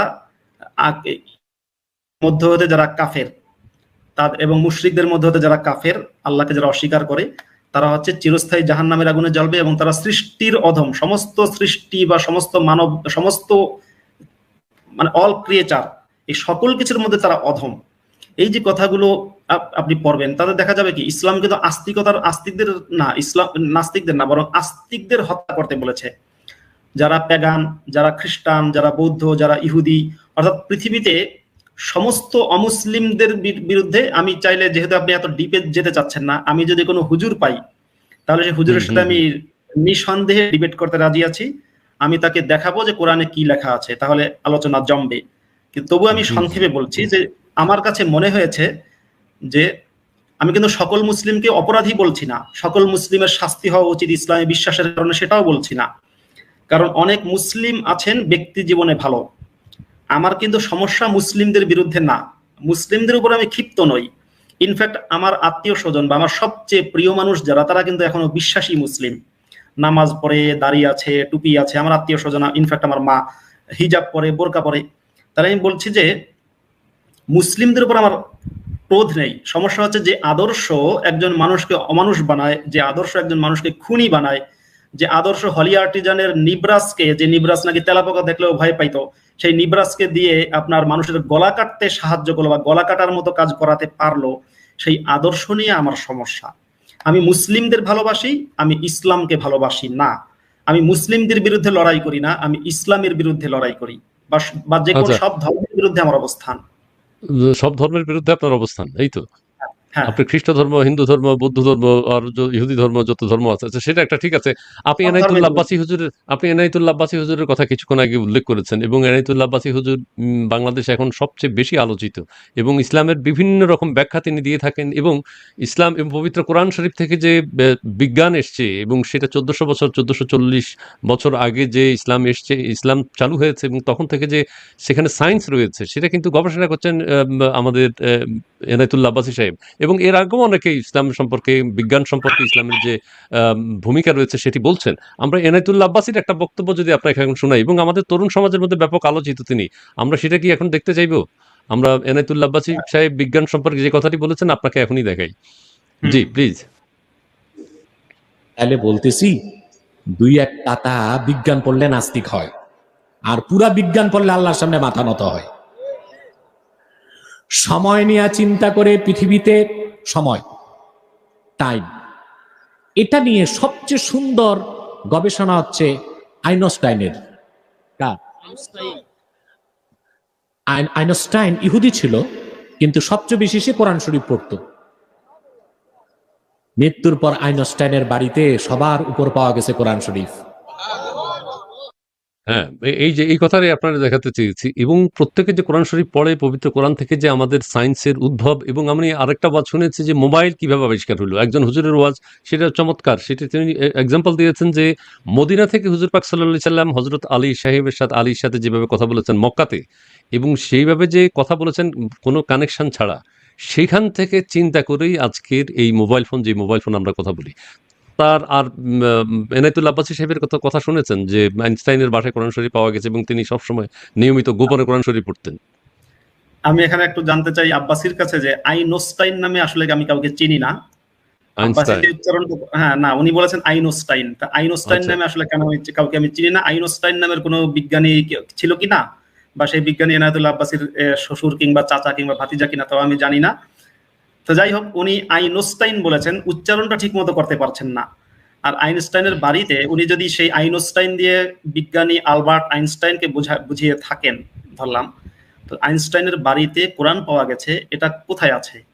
এটা মানে কোন বইতে লেখা আছে, কোন বিজ্ঞানী দাবি করেছেন? কোথাও নেই। আমি তখন একটা কথা বলেছিলাম যে ইসলামটা টিকে রয়েছে মিথ্যা এবং সন্ত্রাস, এই দুটো জিনিসের উপরে। আব্বাসির এটা আরেক মিথ্যাচার, যেখানে আইনস্টাইনের বাড়িতে কোরআন পাওয়া গেছে, এটা একেবারে মিথ্যা কথা, কোথাও নেই। উনি দেখাতে পারবে না, চ্যালেঞ্জ করলে উনি দেখাতে পারবে না। আইনস্টাইন কোরআন পাঠ করতো, এটাও মিথ্যা কথা। আইনস্টাইন জীবনেও কোরআন পাঠ করেননি। কারণ আইনস্টাইন যদি কোরআন পাঠ করতেন এবং যদি কোরআনে বিশ্বাস রাখতেন, তাহলে আমরা হয়তো আলবার্ট আইনস্টাইন না দেখে সেটাকে হয়তো আরেকটা ওসামা বিন লাদেন পেতাম। ওসামা বিন লাদেন কোরআন পাঠ করতেন, কোরআনে বিশ্বাস করতেন, এবং কোরআন সবসময় তিনি ধারণ করতেন নিজের মধ্যে। এখন আপনি বলতে চাচ্ছেন আইনস্টাইনের বাসায় কোরআন শরীফ পাওয়া যায়নি এবং তিনি কোরআন পড়েননি, কিন্তু কিছু কিছু আমাদের যে ইসলামী চিন্তাবিদ স্কলার যারা রয়েছেন, তারা বলছেন যে নাসার বিজ্ঞানীরাও পবিত্র কোরআন শরীফ পড়েন গোপনে, এই আইনস্টাইনের মতো। এনায়েতুল্লাহ আব্বাসী সাহেব যেভাবে বলেছেন, এবং গোপনে নাসার বিজ্ঞানীরা না হলে তারা এই যে চাঁদে যাওয়া, মঙ্গলে যাওয়া এবং দেখুন মহাশূন্যে অভিযান, এগুলো কিন্তু সেখান থেকেই বেরিয়েছে। ইসমাইল ভাই, দাবি করা কিন্তু অনেক সহজ। যেমন আমি যদি এখন বলি যে ইনায়েতুল্লাহ আব্বাসী প্রতি রাতে ঘুমের আগে পর্নোহাব দেখে, এটা আমি দাবি করলাম। এখন আমি তো এই দাবি যদি করি, তাহলে ইনায়েতুল্লাহ আব্বাসী এটা খণ্ডন করবে কিভাবে? আমি যদি এখন দাবি করি যে এনায়েতুল্লাহ আব্বাসী হচ্ছে আপনার কি বলে মূলত ইহুদি, তার বাপের নাম হচ্ছে শ্যালম আর মায়ের নাম হচ্ছে আপনার এই ধরেন নাভিনা, ওনার বাড়ি হচ্ছে ইসরায়েলে, উনি তেল আবিব বিশ্ববিদ্যালয়ে পড়াশোনা করেছেন, উনি ইহুদি। আইনস্টাইন কিভাবে এই আব্বাসী কিভাবে খণ্ডন করবেন? তা আমরা যখন কিছু দাবি করব, তো সেই দাবিটাকে যখন কেউ চ্যালেঞ্জ করবে তখন প্রমাণ দিতে হবে। আমি আব্বাসীকে এখন চ্যালেঞ্জ করলাম যে আব্বাসী আপনি মিথ্যা বলেছেন। এখন আব্বাসীর দায়িত্ব হচ্ছে প্রমাণ করা যে এই আইনস্টাইনের বাড়িতে কোরআন ছিল এবং তিনি কোরআন পাঠ করতেন, এটা প্রমাণ করা। এবং এই হুজুরদের দাবি হচ্ছে, হুজুরদের দায়িত্ব হচ্ছে প্রমাণ করা যে নীল আর্মস্ট্রং ইসলাম গ্রহণ করেছেন, চাঁদে ফাটা গেছেন, সেটা প্রমাণ করা। হুজুরদের আরো একটা দাবি সম্পর্কে আমি বলি। আমি বহু বছর আগে, তখন আমি সাইদির কথা বিশ্বাস করেছিলাম, মাওলানা দেলোয়ার হোসেন সাইদির একটা ওয়াজ শুনেছিলাম। উনি ওয়াজের মধ্যে বললেন যে তখন আমি মাদ্রাসায় হিফজখানায় পড়ি বহু বছর আগে। উনি ওয়াজের মধ্যে বলছেন যে আমি হিউস্টনে গেলাম, যেখানে নাসার হেডকোয়ার্টার। হিউস্টনে নাসার হেডকোয়ার্টারে যখন ঢুকতে গেছি তখন দেখি বিশাল একটা কাচের একটা ঘর, সেই ঘরের মধ্যে অনেক বড় সাইজের একটা কোরআনকে রাখা। তা আমি জিজ্ঞাসা করলাম তাদেরকে যে আপনারা কোরআনকে এখানে রেখেছেন কেন? তখন নাসার বিজ্ঞানীরা নাকি দেলোয়ার হোসেন সাইদিকে বলেছে যে আমরা যত বিজ্ঞানের যা আবিষ্কার করি সবই এই বই থেকে পেয়েছি, এই জন্য এই বইটাকে সম্মান করে আমরা এখানে রেখেছি। এখন ঘটনা হচ্ছে এই দাবিটা আমরা নিরপেক্ষ কোনো সূত্র থেকে পেয়েছি কিনা, এই দাবির পক্ষে প্রমাণ পাইনি। অর্থাৎ এখনো তো নাসা আছে, এখন নাসার হেডকোয়ার্টারে গিয়ে কেউ দেখুক যে কোরআন আছে কিনা সেখানে। মানুষ তো এখন খুব সহজেই যেতে, অনেকের পক্ষে যাওয়া সম্ভব যারা আমেরিকায় থাকে, দেখুক নাসার হেডকোয়ার্টারে কোরআন আছে কিনা। আমার কথা হচ্ছে হুজুরদের কথা, আপনারা যারা মানে মুসলিম যারা আছে তাদের উদ্দেশ্যে আমার বক্তব্য যে হুজুরদের কথা বা রাজনীতিবিদদের কথা বিশ্বাস করবেন না, আগে যাচাই করে দেখবেন। আপনি ইসলাম পালন করছেন, ওকে, আপনার প্রতি আমার কোনো শত্রুতা নেই, আপনি আগে যাচাই করে দেখুন। যাচাই করার জন্য কয়েকটা জিনিস যাচাই করতে হবে। প্রথমত, তথ্যদাতা যিনি তথ্যটা দিচ্ছেন তিনি কতটা চরিত্রবান। আজকে আপনি বলুন আমাকে যে আমি যদি আমার কোনো একজন ফ্রেন্ডকে জানি যে ফ্রেন্ড সবসময় আমার সাথে সত্য কথা বলে এবং অত্যন্ত চরিত্রবান, আমি জানি এই ফ্রেন্ড চরিত্রবান, সেই ফ্রেন্ড যদি আমাকে একটা ইনফরমেশন দেয় যে জানিস গতকালকে সড়ক দুর্ঘটনায় আমার অমুক বন্ধুর বাবা মারা গেছে, আমি কিন্তু সেটা বিশ্বাস করব স্বাভাবিকভাবে, পরে যাচাই করে দেখবো ঠিক কিনা। কিন্তু যদি আমি জানি যে আমার কোনো একজন ফ্রেন্ড সে সবসময় চাপা মারে, সে উঠতে বসতে চাপা মারে এবং সে খুবই চরিত্রহীন, সে রাস্তাঘাটে মেয়েদেরকে দেখলে ইভটিজিং করে এবং সে মানুষের সাথে অত্যন্ত খারাপ আচরণ করে, সে যদি আমাকে কোনো একটা সংবাদ দেয় আমি কিন্তু সহজে বিশ্বাস করব না। ঠিক একইভাবে যে মোহাম্মদ সম্পর্কে আপনার এত গান তৈরি করা হয় যে তিনি এত ভালো এত ভালো, আমার কথা হচ্ছে মোহাম্মদ সম্পর্কে আপনারা ইসলামী সঙ্গীত, জামাত শিবিরের বা জামানাই পীরের দলের লোক তৈরি করা যে সঙ্গীতগুলো আছে, রাসূল তুমি যে আমার হৃদয় বাগের বুলবুল, তা রাসূল হচ্ছে তিনি কি যেন, তিনি ছিলেন গরিবের পাশে দাঁড়াতেন, এতিমদের পাশে দাঁড়াতেন। আমার কথা হচ্ছে তারা দেখুক, মুহাম্মদের জীবনীটা দেখুক যে তিনি আসলে কি করেছেন।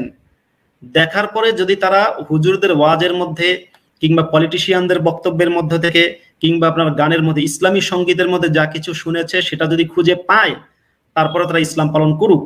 আর যদি তারা খুঁজে না পায় তাহলে তারা মুহাম্মদের চরিত্রটা দেখার পরে তারা ডিসিশন নিক যে এই ব্যক্তির কথা বিশ্বাস করা উচিত কি উচিত না। আচ্ছা, আপনার বাস্তব সত্য, আপনার এখন যে অবস্থান আমি সেটা একটু আপনাকে জানাই। কেউ আপনাকে বলছেন চোর, কেউ আপনাকে বলছেন আপনি একজন বাটপার। আমি ওই খেয়াল করেছি কমেন্টস গুলো, আমি সেগুলো এখন বের করে দেখাতে পাচ্ছি না। কেউ আপনার সম্পর্কে বিরূপ মন্তব্য করেছেন নানান ভাবে। আপনি এই যে সত্যের পথ ত্যাগ করেছেন, আপনি ইসলাম থেকে সরে গিয়েছেন, আপনি আমি এগুলো খুঁজে পাচ্ছি না এখন। আমরা যদি সেটা দেখতে চাই কয়েকটি কমেন্টস এই সম্পর্কে, আপনার সম্পর্কে ব্যাপক নেতিবাচক ধারণা বাংলাদেশের মানুষদের রয়েছে। বাবা মায়ের কলঙ্ক, এই যে আপনি মাসুদ হলো বাবা মায়ের কলঙ্ক, নাস্তিক, তোর শুরুতে মুফতি কেন? আপনি নাস্তিক শব্দটি ব্যবহার করতে পারেন, আপনার সাথে নাস্তিক আব্দুল্লাহ আল মাসুদ, আপনি মুফতি আব্দুল্লাহ আল মাসুদ কেন ব্যবহার করছেন? অনেকের প্রশ্ন, প্রচন্ড ঘৃণা লাগছে এই লোকটার কথা শুনে, এবং এই প্রশ্নগুলো আপনি কি জবাব দেবেন? দেখুন, যারা কমেন্ট করছে তারা কি তাদের নামের শুরুতে মুমিন লেখে? মুমিন মানে বিশ্বাসী, নাস্তিকের বিপরীত যদি বলি তাহলে হচ্ছে মুমিন। এবার ধরুন যারা কমেন্ট করছে বা বলছে তারা কি লিখছে যে মুমিন মোহাম্মদ ইয়াসিন, মুমিন মোহাম্মদ আব্দুল কুদ্দুস, মুমিন মোহাম্মদ আব্দুল গফফার? তা তো তারা লিখছে না। মোহাম্মদ আব্দুল গফফার, ইয়াসিন, ব্যাস। তারা যখন তাদের বিশ্বাসের যে পদবী মুমিন সেটাকে যখন তারা লিখছে না, আমি তো নামের মধ্যে নাস্তিক লাগাতে পারবো না, কারণ নাস্তিক নামের আমার আসলে কোনো টাইটেল নেই। মুফতি লাগাই কারণ ওটা আমার একটা টাইটেল আছে, ওটা আমার একটা পড়াশোনার একাডেমিক সার্টিফিকেট। কিন্তু নাস্তিকতা নিয়ে পড়াশোনা করার পরে আমি নাস্তিকতার নামে একটা সার্টিফিকেট পেয়েছি এমনটা হয়নি, যে কারণে আমি আমার বাবা মা যে নামটা রেখেছে সেই নামটা আমি এখনো ইউজ করি। নাস্তিক আমার কোনো নামের অংশ না। আচ্ছা, আপনার নামের অংশ না। আপনি কি পবিত্র কোরআন শরীফে যে রয়েছে জিন এবং ইনসান মহান আল্লাহ তাআলা সৃষ্টি করেছেন, এটা কি আপনি বিশ্বাস করেন? কিভাবে বিশ্বাস করবো? জিন কোথায় আছে? জিন আছেটা কোথায়? জিন কি কেউ কোনোদিন দেখাতে পেরেছে? এটা তো জাস্ট হ্যালুসিনেশনের মাধ্যমে জিন কল্পনা করে।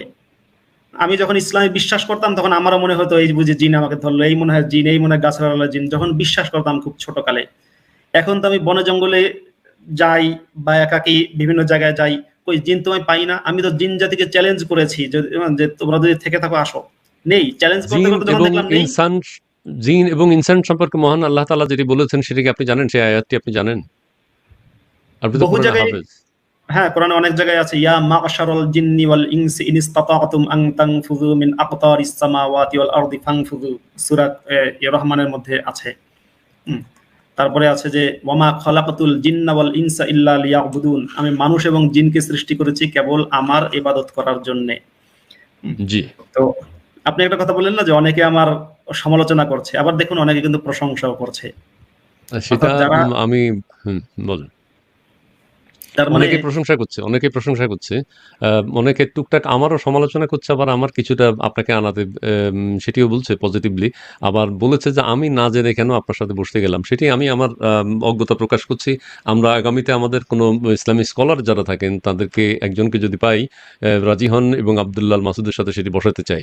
হ্যাঁ, আপনার প্রশংসাও করছে অনেকে, আপনাকে ওয়েলকাম জানাচ্ছে, আপনার কথা শুনতে ভালো লাগছে, এই কথাগুলো বলছে। কিন্তু আপনি এই যে জিনের আসর বা জাদু টোনা বা ব্ল্যাক ম্যাজিক, এগুলো কি আপনি বিশ্বাস করেন না? ওটা যেটা অস্তিত্ব নেই সেটা আমি বিশ্বাস করবো কেমনে? আচ্ছা, আপনি বিশ্বাস করেন। আমরা এখন বর্তমান সময়ের অত্যন্ত আলোচিত একজন মাওলানা সাহেব, মাওলানা আহমদুল্লাহ, ওনার একটা বক্তব্য আপনাকে শুনে, এবং এই সম্পর্কে আবু তোহা আদনান এবং হাদিস ইসলামের যার রয়েছে তাই কিন্তু তারা বলেছেন, এবং আবু তোহা আদনানের বিষয়টি এখন আমরা বের করতে পারছি না, তবে মাওলানা আহমদুল্লাহ সাহেবের বক্তব্যটা আপনাকে একটু শুনাই প্লিজ। আপনার বাসা বাড়িতে কোরআন তেলাওয়াত চালু করেন, আওয়াজ দিয়ে উচ্চস্বরে, মনে মনে না, আওয়াজ দিয়ে কোরআন তেলাওয়াত চালু করেন, কোরআন পড়েন এবং অডিও চালায় রাখেন। ব্ল্যাক ম্যাজিক, দুষ্টজনের উপদ্রব থেকে বাঁচার জন্য এটা মহা ঔষধ। বিশেষ করে একটা সূরা, সূরা বাকারা, জোরে জোরে নিজেরা তেলাওয়াত করেন। তেলাওয়াত করতে পারেন না তো অডিও চালায় রাখেন। সূরা বাকারার তেলাওয়াত যত বেশি ভাষায় চালু করে রাখবেন, নবী সাল্লাল্লাহু আলাইহি ওয়াসাল্লাম হাদিসে বলা আছে দুষ্টজিন এবং শয়তান ভাষায় প্রভাব ফেলতে পারবে না। এক, এই যে দুষ্ট জিন আছে, জিনের মধ্যেও মানুষের মধ্যে যেমন খারাপ ভালো রয়েছে, জিনের মধ্যেও কিন্তু তাই রয়েছে, দুষ্ট জিন রয়েছে, ব্ল্যাক ম্যাজিক রয়েছে, ব্ল্যাক ম্যাজিক করা যায়, এবং চোখ লাগে। আমাদের আবু তোহা আদনান বলেছেন কিন্তু চোখ পড়ে যায়। যে ফেসবুকে আমরা ছবি ইউজ করি, পত্রিকায় ছবি আসে, এগুলো কিন্তু অন্যজন যদি বদনজরে দেখে সেটিও কিন্তু প্রভাব ফেলে, একটা অমঙ্গলজনক কিছু একটা হতে পারে। এই বিষয়টিকে আপনি কিভাবে দেখছেন? হ্যাঁ দেখুন, জিন যদি থেকে থাকে, এই যে আহমদুল্লাহ হুজুর বললেন যে জিনের বদনজর বা জিনের কুপ্রভাব বা জিনের আক্রমণ থেকে বাঁচার কথা, তো অনেক জিন তো আছে মুসলিম জিন। আমি বুঝলাম যে মানে বাংলাদেশের মুসলমানরা আমাকে হাতের কাছে পাচ্ছে না বলে আমার গলায় কোপ দিচ্ছে না। ইসলামী শরিয়া আইন অনুযায়ী মোহাম্মদ যে আইন করেছেন সেই আইন অনুযায়ী আমার গলাটা কেটে ফেলতে হবে, ওরা পারছে না। তাহলে যে মুসলমান যে জিনরা আছে যারা ইসলামে বিশ্বাস করে, সেই জিনেরা কিন্তু এসে আমাকে এখন, কারণ জিনরা ঘরের মধ্যে দরজা জানালা সব যদি ভালো মতো বন্ধ করে দেন তাও জিন সেখানে ঢুকতে পারে ইসলামের মানে মোহাম্মদের দাবি অনুযায়ী।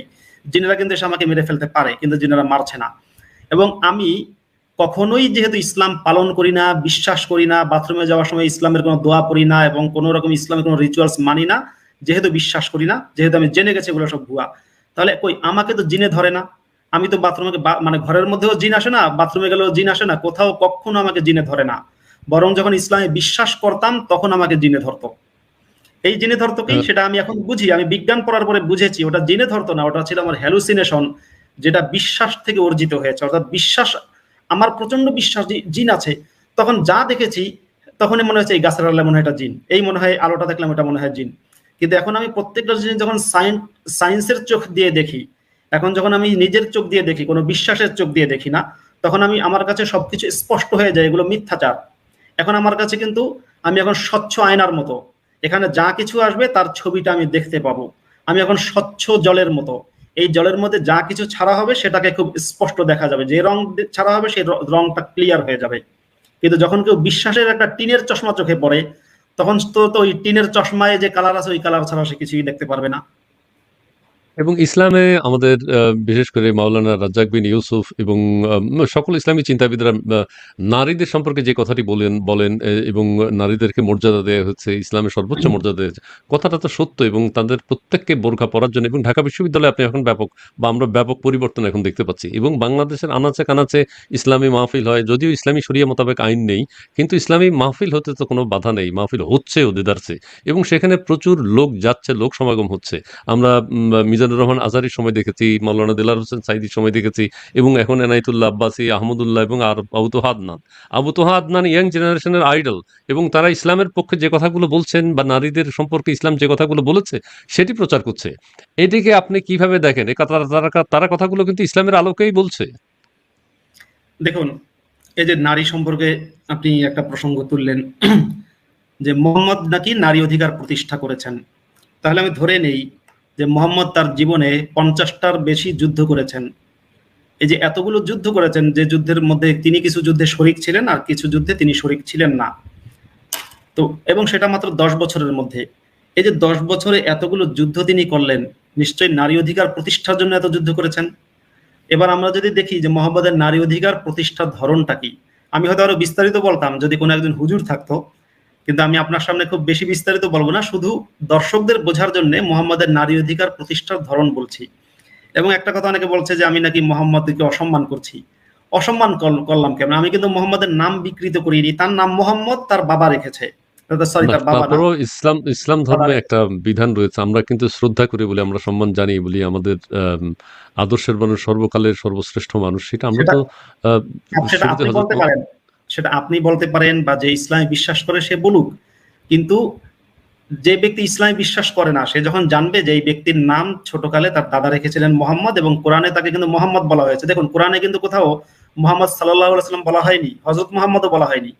কোরআনের মধ্যে সূরা ফাতহের মধ্যে, সূরা ফাত 48 নম্বর সূরার 29 নম্বর আয়াতে বলা হচ্ছে মুহাম্মাদুর রাসূলুল্লাহ, মুহাম্মদ আল্লাহর রাসূল।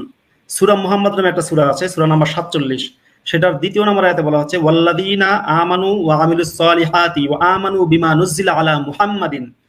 সেখানে কিন্তু আমানু বিমা নুজিলা আলা মুহাম্মাদিন, যে মুহাম্মাদের উপরে যা নাজিল হয়েছে তার উপর যে ঈমান আনলো। তাহলে যেখানে কোরআনের মধ্যে তার নামটা শুধু মোহাম্মদ বলা হয়েছে, এমনকি মোহাম্মদ বিন আব্দুল্লাহ বলা হয়নি, কোরআনের মধ্যে তাকে যে নামে সম্বোধন করা হয়েছে, অর্থাৎ মোহাম্মদ তার নিজেকে যে নামে সম্বোধন করেছেন তাকে সেই নামে ডাকা উচিত। যেমন ধরুন, আমার নাম মাসুদ, আমার পুরো নাম আব্দুল্লাহ আল মাসুদ, আমাকে যদি কোনো ব্যক্তি আব্দুল্লাহ আল মাসুদ কিংবা মাসুদ নামে ডাকে আমি অসন্তুষ্ট হব কেন? এটাই তো স্বাভাবিক, আমার নাম ধরে আমাকে না। এখানে একটা কথা বলি, আমরা ধরেন কোনো উচ্চপদস্থ কর্মকর্তাকে বা একজন মন্ত্রীকে বা একজন সচিবকে আমরা তার নাম হয়তো একটা কিছু XYZ, তার আগে কিন্তু আমরা কিছু বিশেষণ, সম্মানসূচক বিশেষণ ইউজ করি। সেই ক্ষেত্রে আমাদের নবী মোহাম্মদ সাল্লাল্লাহু আলাইহি সাল্লাম আমরা আগে পিছে সম্মানজনক, পবিত্র কোরআনে কি আছে সেটা তো আছেই। আমরা যখন উম্মত হিসাবে বলবো, আমরা তো সম্মানজনক সম্বোধন করব তাকে। আচ্ছা, এটাই আমি বললাম যে মোহাম্মদকে বিশ্বাস করে সে সম্বোধন করুক। আপনি যদি আজকে আমাকে বলেন যে অ্যাডলফ হিটলারকে একটু সম্মানজনক উপায়ে সম্বোধন করুন, আমি জানি যে অ্যাডলফ হিটলারের নাম হচ্ছে অ্যাডলফ হিটলার। এখন আমি যদি তাকে বলি যে মহামহিম মহান অ্যাডলফ হিটলার অথবা মানবতার মুক্তির দূত অ্যাডলফ হিটলার, সেটা তো আমি বলবো না। কেন বলবো না? কারণ অ্যাডলফ হিটলারকে আমি পছন্দ করি না। এবার যদি কেউ হিটলারকে পছন্দ করে এবং সে যদি বলে যে মহামহিম অ্যাডলফ হিটলার, তাতে সেটা তার বলার সেই রাইট আছে বলে আমি মনে করি। ঠিক একইভাবে আমি মোহাম্মদকে ভালো মানুষ মনে করি না, অ্যাডলফ হিটলারকে অ্যাডলফ হিটলারের চেয়ে মোহাম্মদ বহুগুণে ভয়ঙ্কর মনে করি, বহুগুণে। তো এই ব্যক্তিকে আমি কেন এই ব্যক্তিকে মহামহিম সম্মানিত এগুলো বলবো? আমি তার অ্যাডলফ হিটলারকে যেমন নাম ধরে বলি অ্যাডলফ হিটলার, মোহাম্মদও তাই। না, আপনি এত মানুষের, এত মুসলমান, ইসলাম ধর্মে বিশ্বাসী সবাইকে কি কারণে আপনি বলছেন যে এই যে কি শব্দ ইউজ করলেন আগে হযরত মুহাম্মদ সাল্লাল্লাহু আলাইহি সাল্লাম সম্পর্কে? দেখুন, মোহাম্মদ যেটা করেছে, আজকে আমি দেখতে পাচ্ছি একজন নারী এখানে কমেন্ট করছেন, তিনি আমার উপরে মহা খেপা। ওই নারী আমার মনে হয় না তিনি কোরআন পড়েছেন, আমার মনে হয় না ওই নারী হাদিস পড়েছেন, এবং ওই নারীর যে প্রোফাইলে যে পিকচারটা দেখতে পেলাম তাতে আমি ওনাকে অসম্মান করছি না, মোহাম্মদকে অসম্মান করছি, ওই নারীকে আমি অসম্মান করছি না। আমার মনে হয় না তিনি কোরআনের একটা সূরা বিশুদ্ধভাবে পড়তে পারবেন বা কোনো সূরার অর্থ জানেন, সেটা আমার মনে হয় না। কিন্তু আমার মনে হয় ওই নারী মানে ভারতে বলিউডে কোন বছর কোন সিনেমা মুক্তি পেয়েছে, আমি বলছি ধারণা করে, আমি নিশ্চিত নই কারণ তাকে আমি চিনি না, হয়তো বলিউডে কোন সিনেমা কোন সালে মুক্তি পেয়েছে এবং বাংলাদেশে ভারতে কোন নায়ক নায়িকা আছে তাদের সবাইকেই উনি ভালো চেনেন, এবং ওনাকে হয়তো পাঠান সিনেমার গান বললে উনি হয়তো গানটাও বলতে পারবেন। ওনাকে যদি আপনার বেশরম রং গান বলা হয় আর উনি তখন শুনেই বলবেন হ্যাঁ এটা তো ওই সিনেমার গান। আমি সেটা বলছি না, আমি বলছি যে জেনে বুঝে পালন করুন। এই মোহাম্মদ নারী সম্পর্কে কি বলেছে, যদি কোনো একজন হুজুর আপনি পান তাকে আমি বিস্তারিত বলবো, আপাতত খুব সংক্ষেপে বলছি এই নারীদের বোঝার আমাকে জন্য। আমাকে আমাকে অত চাপে ফেলবেন না জি প্লিজ। না আপনাকে চাপে ফেলছি না, আমি বলছি দর্শকদের জন্য, আমি তো এখানে একজন আলোচক, এখানে আপনি আমার পক্ষে নন, এখানে আপনি একজন ব্যক্তি যিনি আমাকে এখানে রীতিমতো ছাই দিয়ে ধরছেন। আমি শুধু কানেক্ট করা আপনাকে, আমি আমি আমি আমি আপনার কোনো প্রশ্নের উত্তর দিতে পারবো না, তবে আমরা ইসলামী স্কলার একজন মানুষকে আপনার সাথে যুক্ত করে দেবো, তাহলে হয়তো আপনার উপযুক্ত জবাব হবে। আমি চাইছি আজকে আপনার সাথে লাইভে যুক্ত হওয়ার, আমার উদ্দেশ্যও সেটা যে আপনার মাধ্যমে কোন একজন ইসলামিক স্কলার আসুক, তারা ভয় না পাক, তারা আমাকে ভয় পাওয়ার কিছু নেই, আমি বাঘভাল্লুক নই, আমি অত্যন্ত শান্ত নিরীহ মানুষ, আমি বিপরীত মতকে সমান মতের চেয়ে বেশি সম্মান করি, যে আমার সাথে সহমত তার চেয়ে যে দ্বিমত পোষণ করে তাকে বেশি সম্মান করি। তো হুজুররা কেউ যদি আসে আমি কথা বলবো, কিন্তু আমি যদি খুব সংক্ষেপে বলি যে মোহাম্মদ নারী অধিকার প্রতিষ্ঠার জন্য নাকি এতগুলো যুদ্ধ করেছেন, সেই যুদ্ধটা করে তিনি করলেনটা কি? যাকে পালক পুত্র হিসেবে পরিচয় দিলেন সেই পুত্রের স্ত্রীকে তিনি বিয়ে করলেন, এবং আরো নারী সম্পর্কে তিনি যা করেছেন সেটা আমি শুধু বলবো যে একটু গুগল ঘেটে বা একটু পড়াশোনা করে আপনারা নারীরা জেনে নেবেন, বা যারা মানুষ আছেন তারা জেনে নেবেন, নারী মানুষ হন বা পুরুষ মানুষ হন জেনে নেবেন। কিন্তু একটা আমি হুজুরদেরকে একটা কথা বলবো, এই প্রশ্নের কি উত্তর তারা দেবে?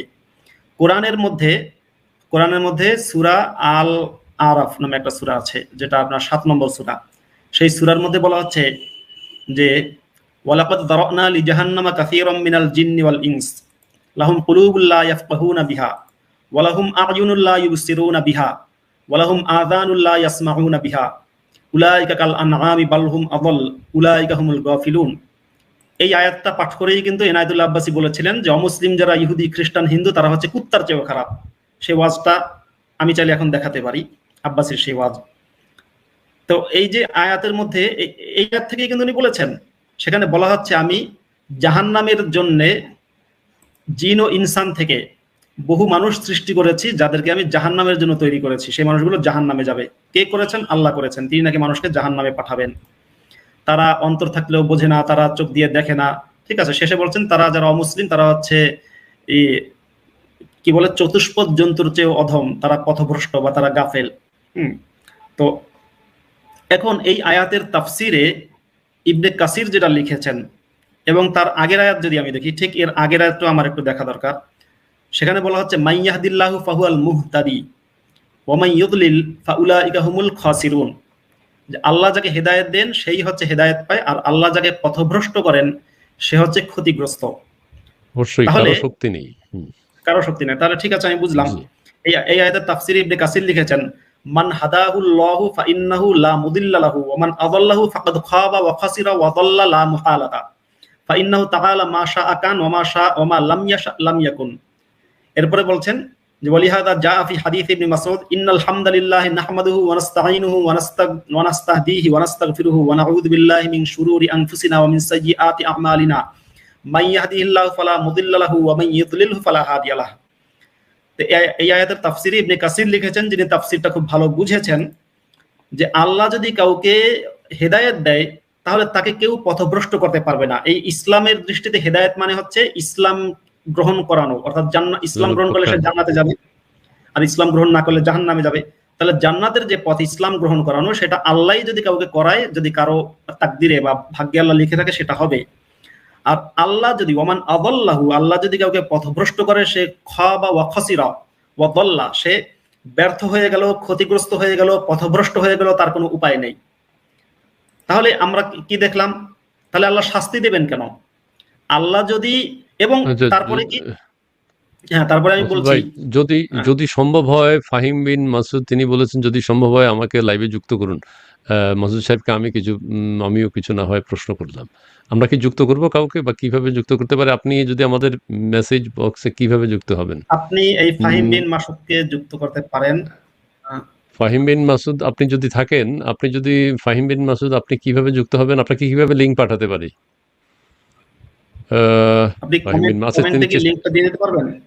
লিঙ্কটা কমেন্টে। কিভাবে দিতে পারি? আমিও জানি না, না আমি দিতে পারছি না, আমি চেষ্টা করলাম। আপনি আমি পারবেন না, আপনি পারবেন না ইনবক্সে আসতে। ইনবক্সে যদি আসেন এটা কিভাবে হতে পারে আমি দিচ্ছি। মুন্না, ইনবক্সে আসলে তুমি একটু যদি কাউকে যুক্ত করতে পারো, কারণ আমার একার পক্ষে সম্ভব হচ্ছে না। আমি ওইভাবে রেডি হয়ে বসি নেই বা আমার অত ধারণা নেই। আম, এখনো যদি ফাহিম বিন মাসুদকে যদি যুক্ত করা যায়, তিনিও কিন্তু মাসুদ। হুম হুম ওকে, আমরা আমরা বরং আরেকদিন বসি। আপনার কি মনে হচ্ছে? হ্যাঁ, যদি মুফতি আমি আব্দুল্লাহ একটা মাসুদ, আমি একটা আমরা আর কথা 5 বলবো, মিনিট আমরা আর 5 মিনিট চালাবো। জি, প্লিজ। যারা মাদ্রাসায়, কওমি মাদ্রাসায় যারা পড়েছেন, ইসলামটা ভালো জানেন, আরবি ভাষা ভালো জানেন, সেই সমস্ত হুজুরদের মধ্যে কেউ যদি আমার সাথে লাইভ করতে চান, তাহলে আপনারা খন্দকার ইসমাইল ভাইয়ের সাথে যোগাযোগ করবেন। ওনার পেজে কিংবা ওনার ইনবক্সে গিয়ে মেসেজ পাঠাবেন যে আমি আব্দুল্লাহ আল মাসুদের সাথে কথা বলতে চাই লাইভে। তখন উনি একটা লাইভের আয়োজন অ্যারেঞ্জ করবেন, করবেন। সেখানে জি সামনাসামনি ডিবেট হবে হুজুরদের সাথে আমার। সে একজন জি জি হুজুর হোক বা জি। দুজন হুজুর হোক, আমি প্রস্তুত আছি। না, সেখানে আর আমি যে হয়তো আয়াত মিডিয়া হিসেবে থাকতে পারি। জি, আয়াতটা শেষ হ্যাঁ, করুন। আর যে আয়াতটা আমি বলছিলাম, সেই আয়াতের মধ্যে এই যে সূরা আল আরাফের 179 নম্বর আয়াত, সেখানে তাফসীর ইবনে কাসির লিখেছেন যে আল্লাহ কিছু মানুষকে ফাইন্নাহু তাআলা লাম্মা আরাদা আন ইয়াখলুকাল খালায়েক আলিমা মা হুম আমিলুনা ক্বাবলা কাউনিহিম। আল্লাহ যখন মানব জাতিকে সৃষ্টি করেছেন, তখন আল্লাহ আগে থেকেই জানতেন কে কি কাজ করবে, এবং তিনি নির্ধারণ করে রেখেছেন কে ভালো কাজ করবে, কে খারাপ কাজ করবে। তিনি সেটা লিখে দিয়েছেন। মানুষের পক্ষে সেই লিখনি অতিক্রম করা সম্ভব না। অর্থাৎ আল্লাহ মানুষকে সৃষ্টির আগে লিখে দিয়েছেন যে অমুক মানুষটা হচ্ছে খারাপ, মানে ইসলাম বিরোধী কাজ করবে, আর অমুক মানুষটা হচ্ছে ইসলাম গ্রহণ করবে, নামাজ পড়বে, জিহাদ করবে, ওসামা বিন না, লাদেনের মতো। তারপরও বিবেক বুদ্ধি দিয়েছে এবং তাকে ভালো মন্দ বোঝার ক্ষমতা আল্লাহ পাক দিয়েছেন, এবং সেভাবে তিনি যদি বুঝে চলেন এবং সৎ পথে আসেন, অসৎ কাজের জন্য বারণ করা হয়েছে, সেগুলো যদি কেউ মেনটেন করে, সেগুলো যদি কেউ মানতে চায়, সে ব্যাপারে তো কোনো বাধা নেই। কিন্তু বিবেক তো দিয়েছেন, তিনি দাবি করেছেন, যেমন সূরা শামসের মধ্যে বলছেন যে কি যেন, ফাআলহামাহা ফুজুরাহা ওয়া তাকওয়াহা, যে আল্লাহ মানুষের মনের মধ্যে পাপের বোধ এবং পুণ্য করার আগ্রহ দুটোই তিনি সৃষ্টি করেছেন। জি কিন্তু জি সমস্যাটা জি। ওটা না, যতই পাপের বোধ আর পুণ্যের বোধ তিনি দিক, তিনি যেখানে বলেছেন যে মাইয়াহদিল্লাহু ফাহুয়াল মুহতাদ ওয়া মান ইউদলিল ফালান তাজিদা লাহু ওয়ালিয়্যাম মুরশিদা, 18 নম্বর সূরার 17 নম্বর আয়াত, যে আল্লাহ যদি কাউকে হেদায়েত দেয় তাহলে সে হেদায়েত পেয়ে গেল, আল্লাহ কাউকে পথভ্রষ্ট করলে তার কোনো উপায় নাই। এখন বিবেক দিক আর যাই দিক না কেন, আল্লাহ যখন মানুষকে সৃষ্টি করেছেন, মানুষকে সৃষ্টি করার সময়ে তিনি লিখে রেখেছেন। কখন লিখেছেন? যে যেটা হাদিসের মধ্যে আছে, মোহাম্মদ বলেছেন, হ্যাঁ, ওই সহিহ আচ্ছা, মুসলিমে। মুফতি মাসুদ, আমি বুঝেছি আপনি অনেক যুক্তি দিতে পারবেন, কিন্তু আপনার যুক্তি খণ্ডানোর সেই ক্যাপাসিটি আমার নেই। আমরা কি আজকের মতো এখানে শেষ করতে পারি? জি হ্যাঁ, জি, নিঃসন্দেহে আমরা আজকের মনে মতো আমাদের। আমরা আমরা আমরা মনে হয় শেষ করা উচিত। আমাদের সাথে প্রিয় দর্শক, আমাদের সাথে যারা যুক্ত হয়েছেন এতক্ষণ, আমাদের সাথে ভালো কমেন্ট, খারাপ কমেন্ট যাই করেছেন, তারপরেও যুক্ত হয়েছেন। এবং আজকে মুফতি আব্দুল্লাহ মাহফুজ আমাদের আজকের অতিথি, এবং তিনি আল্লাহ তাকে ইসলামের পথে আনুক, এবং তার যে মুফতি তিনি নামের আগে ব্যবহার করেন, সেটি যেন সত্য প্রমাণিত হয়, তিনি যেন ইসলামের পথে ফিরে আসেন। এবং আমাদের চেষ্টা ছিল, আমার অত চেষ্টা নেই, কিন্তু আমার আন্তরিক আগ্রহ ছিল, ইচ্ছা ছিল যে মুফতি মাসুদকে আমরা কোনোভাবে কনভিন্স করে যদি ইসলামের সত্যের পথে আনা যায়, সেই চেষ্টা করবে। এবং মুফতি মাসুদের পক্ষে অনেক আছেন এবং মুফতি মাসুদের বিপক্ষে অনেকে আছেন, যেহেতু ইসলামের অপপ্রচারকারী হিসেবে তিনি নিজেকে প্রতিষ্ঠিত করেছেন এবং তিনি দেশে নেই। এটি কিন্তু একটা মজার ব্যাপার। তিনি দেশে থাকতে পারছেন না বা দেশে থাকছেন না। তিনি বলছেন যে দেশে থাকতে দেয়া হচ্ছে না, দেশে থাকলে তার হুমকি আছে। সবকিছু মিলেই তিনি ইসলামের বিরুদ্ধে চলে গেছেন, এবং আমরা আশা করব যে অন্য ধর্মের বিষয়েও যেন তিনি বিশ্লেষণ করেন। সেই বিষয়টিও কিন্তু আমাদের জানার একটা আপনার কাছ থেকে অধিকার আছে। আপনি অন্য ধর্মের ব্যাপারে কিছু বলছেন না, এটা উদ্দেশ্য প্রণোদিত মনে হয় আমাদের অনেকের কাছেই, যে আপনি শুধুমাত্র ইসলাম ধর্ম সম্পর্কে জেনে কিভাবে কেন ইসলাম ধর্মের বিরুদ্ধে গেলেন।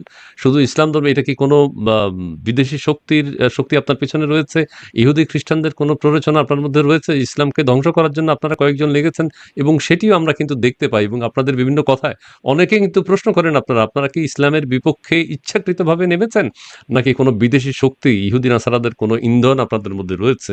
সেটা যাই থাকুক, সেটি আমরা আপনাদের কাছ থেকে হয়তো জানতে পারবো না, বুঝতে পারবো না। এই ব্যাপারে আমি আর আপনার কোনো বক্তব্য এখন আর শুনতে চাই না এই মুহূর্তে। ঠিক আছে, আমরা নেক্সট টাইম আমরা কোনো এক আমি সময় আমি যদি লাস্টে, না আপনার বক্তব্য খণ্ডন না, আমি জাস্ট লাস্টে ওই হুজুরদের উদ্দেশ্যে কিছু কথা বলি। আপনি যেহেতু আপনি ওই যে ইহুদি নাসারা বা বিদেশি শক্তি ইন্ধন বলছেন, আমি কি সেটার জবাব দেবো জি নাকি ও বিষয়ে আমি সাইলেন্ট থাকবো? না না, এটা কি আপনার অপছন্দ হলে কিন্তু এটা আমাদের প্রত্যেকের অনেকেরই মনের কথা এবং ইসলাম ধর্মের প্রতি যাদের আচ্ছা, আস্থা আছে তাদের প্রত্যেকেরই মনের কথাটা আমি শেয়ার করলাম। যে ইন্ধনের কারণেই অনেকেই কিন্তু এইভাবে প্রভাবান্বিত হয়ে ইসলামের বিরুদ্ধে অপপ্রচারে লিপ্ত থাকেন। সেই ধরনের একজন অনেকেই মনে করছেন আপনাকে এখানে যারা কমেন্টস করেছেন এবং যারা দেখছেন হয়তো কমেন্টস করেননি, সেই ধরনের এবার একটা এবার কিছু মনে। এবার আমি জি, তাহলে বলি, প্রথমত হ্যাঁ, এবার আমি বলি আপনার বক্তব্য আর খণ্ডন করতে গেলাম না, বরং আমি চাইবো যে যে সমস্ত হুজুররা বা ইসলামপন্থীরা, বিশেষ করে এই যে একজন আপা আছে, কি যেন ওনাকে দেখলাম, তহমিনা না কি যেন নাম, না যার কমেন্ট আপনি দেখালেন বারবার, তহমিনা খুকু, এই তহমিনা খুকু আপাকে বলবো, তহমিনা খুকু আপু, আপনাকে তো আমি চিনি না, আপনার এই এখানে যতটুকু ছবিতে দেখা যাচ্ছে, আপনার কাছে আমার রিকোয়েস্ট, আপনি স্টার জলসা, জি বাংলা এগুলো দেখেন কিনা আমি জানি না, যদি সেগুলো দেখে থাকেন সেগুলো দেখা দয়া করে বন্ধ করবেন। আপনি হিন্দি সিনেমা, বাংলা সিনেমা, নাটক এগুলো দেখেন কিনা দয়া করে সেগুলো বন্ধ করবেন। বন্ধ করে আপনি ভালো করে একটু কোরআন হাদিস কিছুদিন রিসার্চ করুন, মানে নাটক সিনেমা দেখা বন্ধ করে, গান শোনা বন্ধ করে কোরআন হাদিস কিছুদিন রিসার্চ করুন। রিসার্চ করার পরে আপনি লাইভে এসে আমাকে ইসলাম ফিরিয়ে নিয়ে যাওয়ার চেষ্টা করতে পারেন। একই সাথে যে সমস্ত হুজুররা আমাকে ইহুদিন আসারার এটা ওটা বা বহু বহু রকম এজেন্ট কথা, আচ্ছা ঠিক আছে, তাহলে তাহলে নিশ্চয়ই আপনি আমাকে ইসলামের দাওয়াত দিতে পারবেন তহমিনা খুকু। আপনি নিশ্চয়ই ইসলাম নিয়ে অনেক গবেষণা করেন, হয়তো এজন্য টিভি দেখার সময় পান না। তা আপনি আপনার গবেষণা নিয়ে, শুধু আপনি না, অন্যান্য হুজুররা যারা আছে তারা যদি লাইভে এসে আমার সাথে ডিবেট করে, তর্ক করে, তাহলে কি হবে? তাহলে এখানে দুটো জিনিস হতে পারে, একটা হচ্ছে, তিনটা জিনিস হতে পারে। সেই হুজুর তর্কে পরাজিত হতে পারে, আমি তর্কে পরাজিত হতে পারি, অথবা হুজুর যদি আমাকে ইসলামই একমাত্র সমাজ, সহিহ দিন বোঝাতে পারে, তাহলে ইসলামে ফিরেও যেতে পারি। এবার দেখুন, ইসলামে কিন্তু কোরআনে বলা আছে ওয়াজাদিলহুম বিল্লাতি হিয়া আহসান, যে অমুসলিম যারা তাদের সাথে সুন্দর উপায়ে বিতর্ক করো। তাই এই যে আমি হুজুরদেরকে বলবো, আপনারা কোরআনের সেই আয়াত ওয়াজাদিলহুম বিল্লাতি হিয়া আহসান, আমাকে যদি ইসলামের শত্রু মনে করেন বা আমাকে যদি নাস্তিক মনে করেন, আসলে আমি নাস্তিক, তাহলে আপনারা সুন্দর উপায়ে বিতর্ক করে আমাকে ইসলামে ফিরিয়ে নেওয়ার চেষ্টা করে দেখতে পারেন। তর্ক ওকে, করবেন। ওকে, ওকে, ওকে, ওকে। মুফতি আব্দুল্লাহ মাসুদ, আপনি কথা বললে অনেকক্ষণ বলতে পারবেন এবং আমাদের সময়ও প্রায় শেষ। এবং আমি যেটা বলতে চাই যে আপনার বা আপনাদের কয়েকজনের এই যে ব্যর্থ চেষ্টা ইসলামের বিরুদ্ধে অপপ্রচার, এইটা ইসলামের আহামরি ক্ষতি করবে বলে আমার বিশ্বাস হয় না। এবং ইসলামের শক্তিতে বলিয়ান যারা, ইসলামে বিশ্বাসী যারা, তাদেরকে ইসলাম থেকে ইসলামচ্যুত করা আপনাদের পক্ষে সম্ভব হবে না বলে আমি মনে করি এবং সবাই মনে করেন। যাই হোক, আপনারা আপনাদের চেষ্টা চালিয়ে যান। আপনারা সফল হতে পারেন কিনা দেখেন, নাস্তিকদের একটা সংগঠন করতে পারেন কিনা দেখেন। সেটা যদি সম্ভব হয় তাহলে কখনো বলবেন, আপনাকে আমরা আবার যুক্ত করতে চেষ্টা করব। আমরা ইসলামী স্কলার কাউকে নিয়ে আপনাকে আপনার যুক্তি খণ্ডন এবং আপনাকে ইসলামের পথে কিভাবে আনা যায় সেই চেষ্টা আমাদের অব্যাহত থাকবে। আপনি আমাদেরকে ক্ষমা করবেন, আপনার কাছে আর সময় দিতে পারছি না, আমাদের কাছে আর সময় নেই। প্রিয় দর্শক, আপনারা যে যেখানে আছেন ভালো থাকবেন, সুন্দর থাকার চেষ্টা করবেন এবং যে যার পথে, সত্যের পথে অবশ্যই থাকার চেষ্টা করবেন। মুফতি আব্দুল্লাহ মাসুদ তিনি নিজেকে মুক্ত মনা মনে করেন, তিনি তার কথাগুলো বলেছেন, তিনি এবং দেশ ত্যাগ করেছেন, তার কথা আমরা শুনেছি। এখন তাকে যদি আমরা মোটিভেট করে যদি দেশের পক্ষে আনতে পারি, ইসলামের পক্ষে আনতে পারি, তাহলে সেটি হবে আমাদের সার্থকতা। যাই হোক, আপনারা সবাই ভালো থাকবেন, সুন্দর থাকবেন, সুস্থ থাকবেন। মুফতি আব্দুল্লাহ মাসুদ, অনুষ্ঠানের নিয়ম অনুযায়ী আপনি আমাদের অনুষ্ঠানে যেহেতু এসেছেন, সময় দিয়েছেন, আপনাকে অনেক অনেক ধন্যবাদ জানিয়ে আজকে আমরা এখানে শেষ